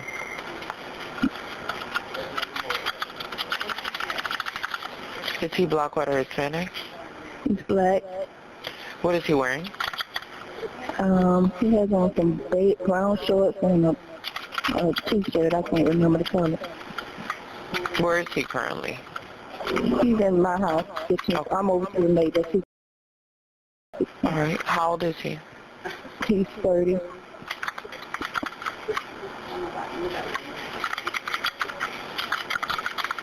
Is he currently being aggressive or anything like that? No, not currently. Any drinking, drugs, or weapons involved? No. Okay. What is your last name?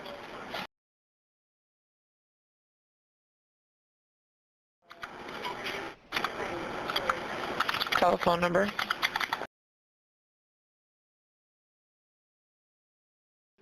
Alrighty. I'm gonna go ahead and get someone out there to you, okay? Alright, thank you. You're welcome. Bye-bye. At 7:43 a.m., Officer Roussel and a partnered mental health clinician arrive at the Gillis family's home to assess the situation. Hey y'all, did y'all call? What's going on?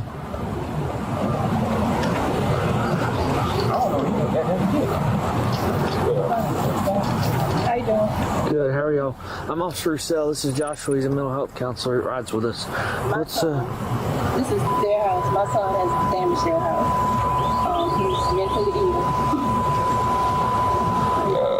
He kind of burnt it, and then he tried to put the fire out with paint, and I guess he realized he was wrong halfway through. He also threw some paint on the other store. And they have it on video. So he was shot, what, 8 years ago? Yeah, he was in the face. So it's like schizo symptoms, but you know, he's 28, can't be diagnosed. 30. He 30? Oh, yeah. 30. Did he have any of these symptoms before he was shot? I would say so, but where was he shot? He was shot in the face. Okay, so maybe he has a traumatic brain injury. He started falling apart after the accident. He stopped doing the follow-up visits and all of that. So he's been downhill since that. All right. But he has like these moments where he was telling me he has moments where he feels like somebody's plotting against him, and then they told them that the person was in that house. So that's why he did what he did. And he always has these moments where he just has like these paranoid, like just we call outbursts. Can be violent, cannot depend. Did the fire happen this morning? Yeah, it did. The people closest to Brian shed some light on his situation. He had schizophrenic tendencies before, and those were exacerbated after suffering a brutal gunshot wound to the face. As Joshua, the mental health counselor, says, it's possible that he's dealing with a traumatic brain injury. As a result, Brian has paranoid hallucinations that cause him to act out in unexpected ways. But this was the first time his actions could have had dire consequences. So where's he at now? Where's his, I guess, mindset at now? Is he still having an episode? But now that he saw the police pull up. He realized not to excuse him. He told me once I was talking to my son, I said, Brian did what? He heard that. And he stopped. He said, I had a fight with this girl, which is a hallucination. Yeah. And I said, did you hurt her? Nobody got hurt. And I said, what you do? He didn't tell me about the fight. They told me about the fight, but for him to cross over here, go on the property and set fire, it could be different. So, Are there any weapons in the house, or does he have access to any weapons? No, 427. Check it. No guns or anything like that? Okay. And now let me ask you, what do you guys want to do about this? 2102, check in 1077. Let me get it fixed. I'm gonna get it done. It's up to my wife. I just wanted to get some help. Like, my kids, like I was telling them, he been here for 16 years. Yeah. She's been my neighbor for 16 years. So we witnessed, him getting into the accident, getting shot. We've witnessed it. We've lived it pretty much with her. Yeah. This is, like she said, it's not the first time he's did something to my house. Yeah. But this could have been dead. Yeah. Those are my kids' rooms. Absolutely. So I'm more hurt than mad. Because my kids are innocent in the whole situation. Yeah. If it was a vehicle, I wouldn't care. Tell one my cars. But, like my kids right now. Engaging with his paranoid delusion, Brian set fire to a children's bedroom. And not just any children, but children belonging to a family that he had known for half of his life. His neighbor graciously doesn't want to press charges against him, but she does want to make sure that he gets the help he needs. Unfortunately, Brian doesn't see things the same way. Start me probably one or two more units. Reference a 27 that tried to set the neighbor's house on fire. Please. Partway through their conversation, Officer Roussel steps away to request units to be on the lookout for Brian. A tactical perimeter is formed shortly after, and at 9:18 a.m., he is spotted by Officer Bumgarner. Brian refuses to comply with Bumgarner's orders to stop running. The officer gives chase in his car before stepping out with his taser drawn. When Brian turns to reveal he's holding a knife, the situation takes a lethal turn. Brian, come here. You're gonna get dog bit.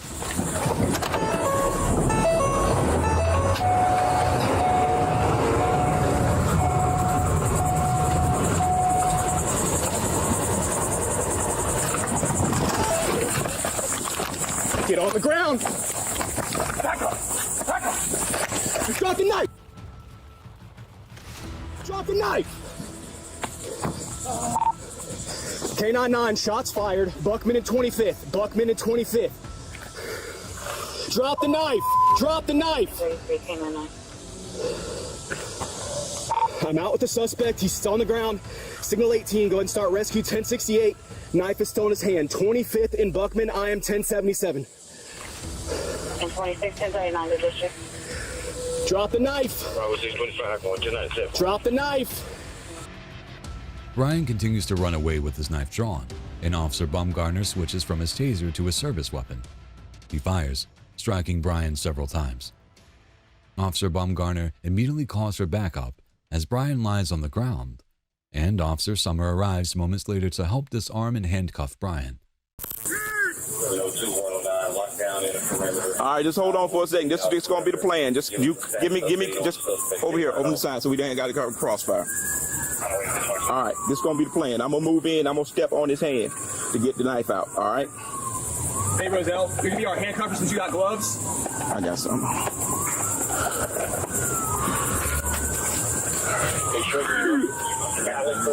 right, hold on. Make sure they get them halfway.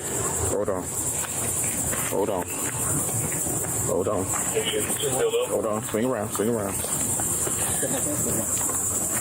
Just leave the knife right there, Mike. Just put it right there. Yeah, I'm just gonna put it right beside. So we can get in cuffs. Okay, let's get handcuffs on him.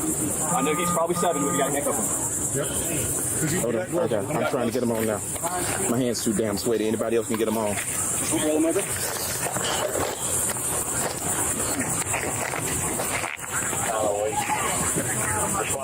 Let's get 2 blocks out. Walk home.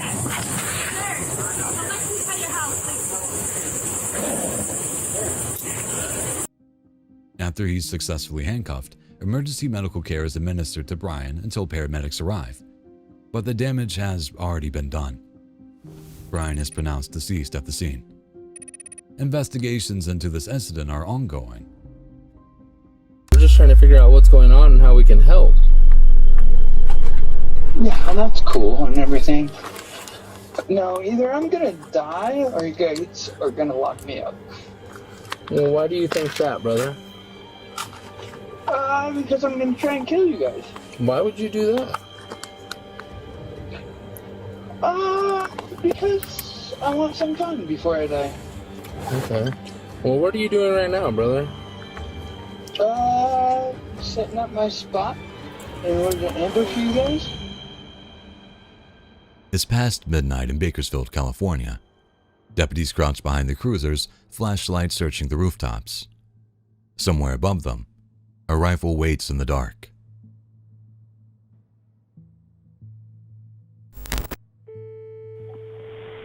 What's the location of your emergency? Hi, it's at the Sportsman's Bar. Okay, and what are you calling to report? There's a guy in a blue shirt, black pants, red boots, and backwards green and black hat. He's being very aggressive with people. Okay, and has he been drinking? Yes. Okay, does he have any weapons? Maybe a knife. Have you seen the knife, or what makes you think he might have a knife? Nah, he usually carries a knife. I've just seen him around the bar a couple times. Okay, and where is he right now?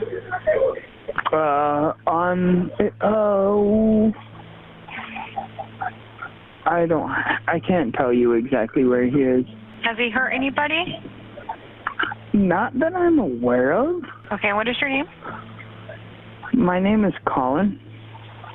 And what is your last name? Kegley, Kegley. I'm going to be honest with you, I'm calling on myself. Are you the person? Yes. Okay, so what's going on exactly? Have you hurt anybody? No, I have not. Okay, so what's going on? Are you planning on hurting somebody, or? I don't want to admit anything without a lawyer present. Okay, so you're just wanting police presence? Yeah. I'm very upset, and I don't know what I'm capable of. And do you have a knife on you right now? Yes. And where do you have it right now? On my back. Okay, are you at the park right now, or where are you right now? Behind the bar. Okay, we'll have deputies out as soon as they can, okay? I'm grabbing a gun right now. Sir, do you have a gun right now? I'm grabbing one. Did something happen today? What does it matter? It matters. I have a gun, and I'm gonna shoot at police. Nobody can stop what's about to happen. Either I'm gonna die, or I'm gonna get locked up for the rest of my life. On June 5th, 2025, Kern County dispatchers logged the first 911 call referencing the Sportsman Bar, the call that started hours of crisis negotiations. The man on the line reports a disturbance outside a sports bar and an aggressive stranger, maybe armed with a knife. But halfway through the call, his tone shifts. He admits that he is actually calling on himself. He told them that he has a knife and a gun and that he wants the police to shoot him. The caller is 28-year-old Colin Kegley. He doesn't want to escape the police. He wants to provoke them. He has a gun and he is planning to use it. The police are his target. A deputy calls Colin back in an attempt to de-escalate the situation.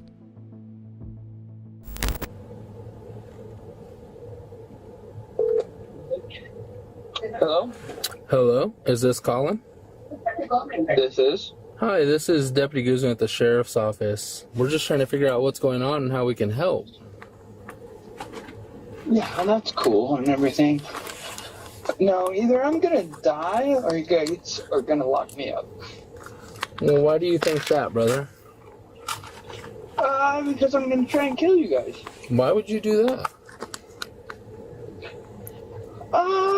Because I want some fun before I die. Okay. Well, what are you doing right now, brother?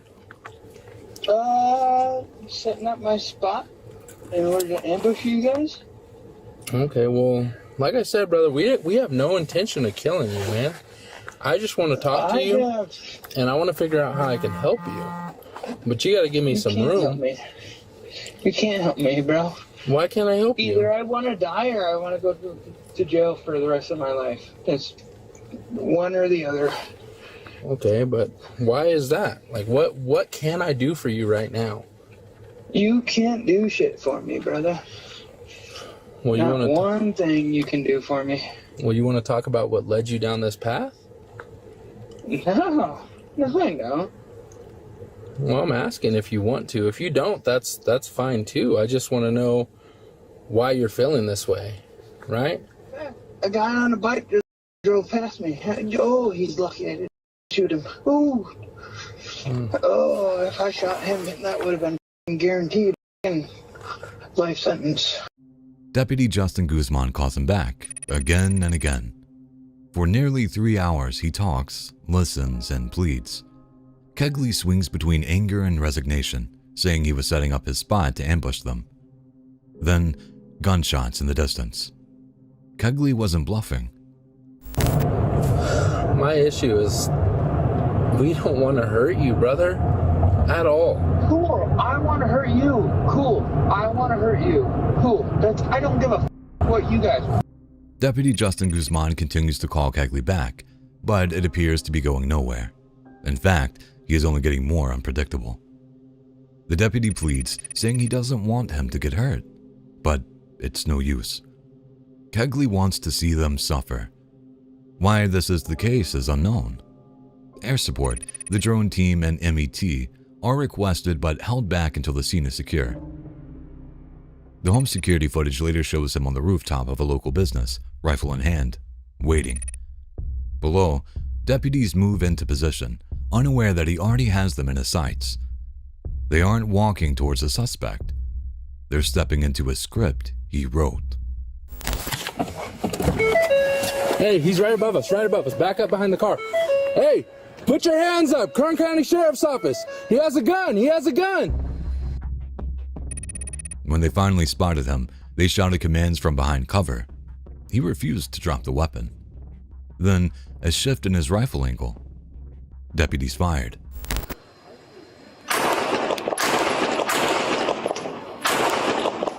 Hey, put your damn hands up.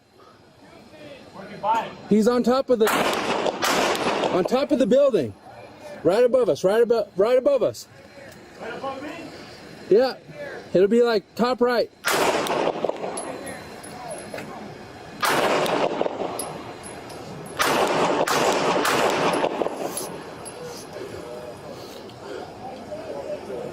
He dropped the gun. He dropped the gun. I can still see movement on top of the roof. Drop the gun! Drop the gun. Put your hands up where we can see him.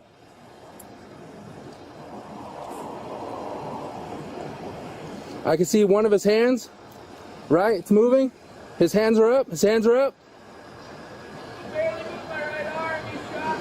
Slowly crawl towards me now. Do not touch the gun and crawl towards the edge of the roof now.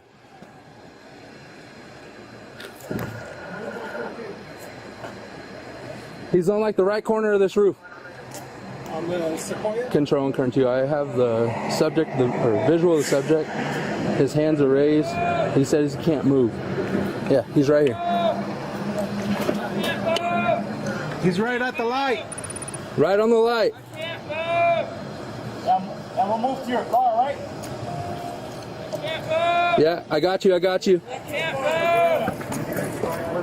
I can't move.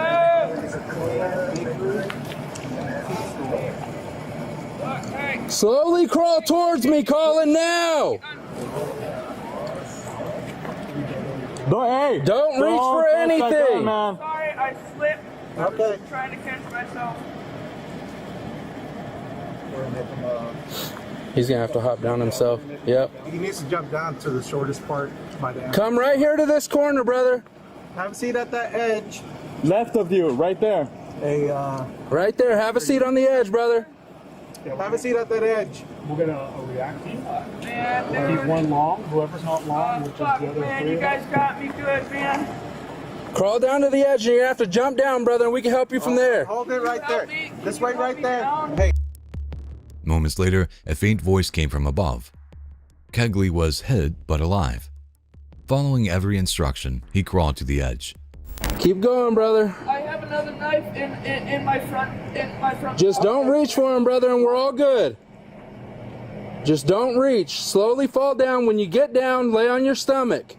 Look for now. We'll do so we can get orders. I'm going all young, all right?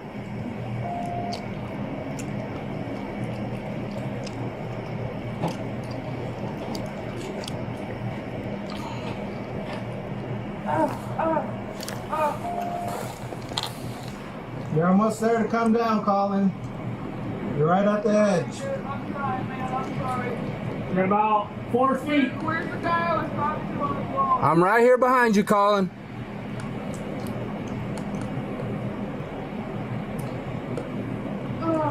Slide down, brother. You're almost there. Like it's felt on the top.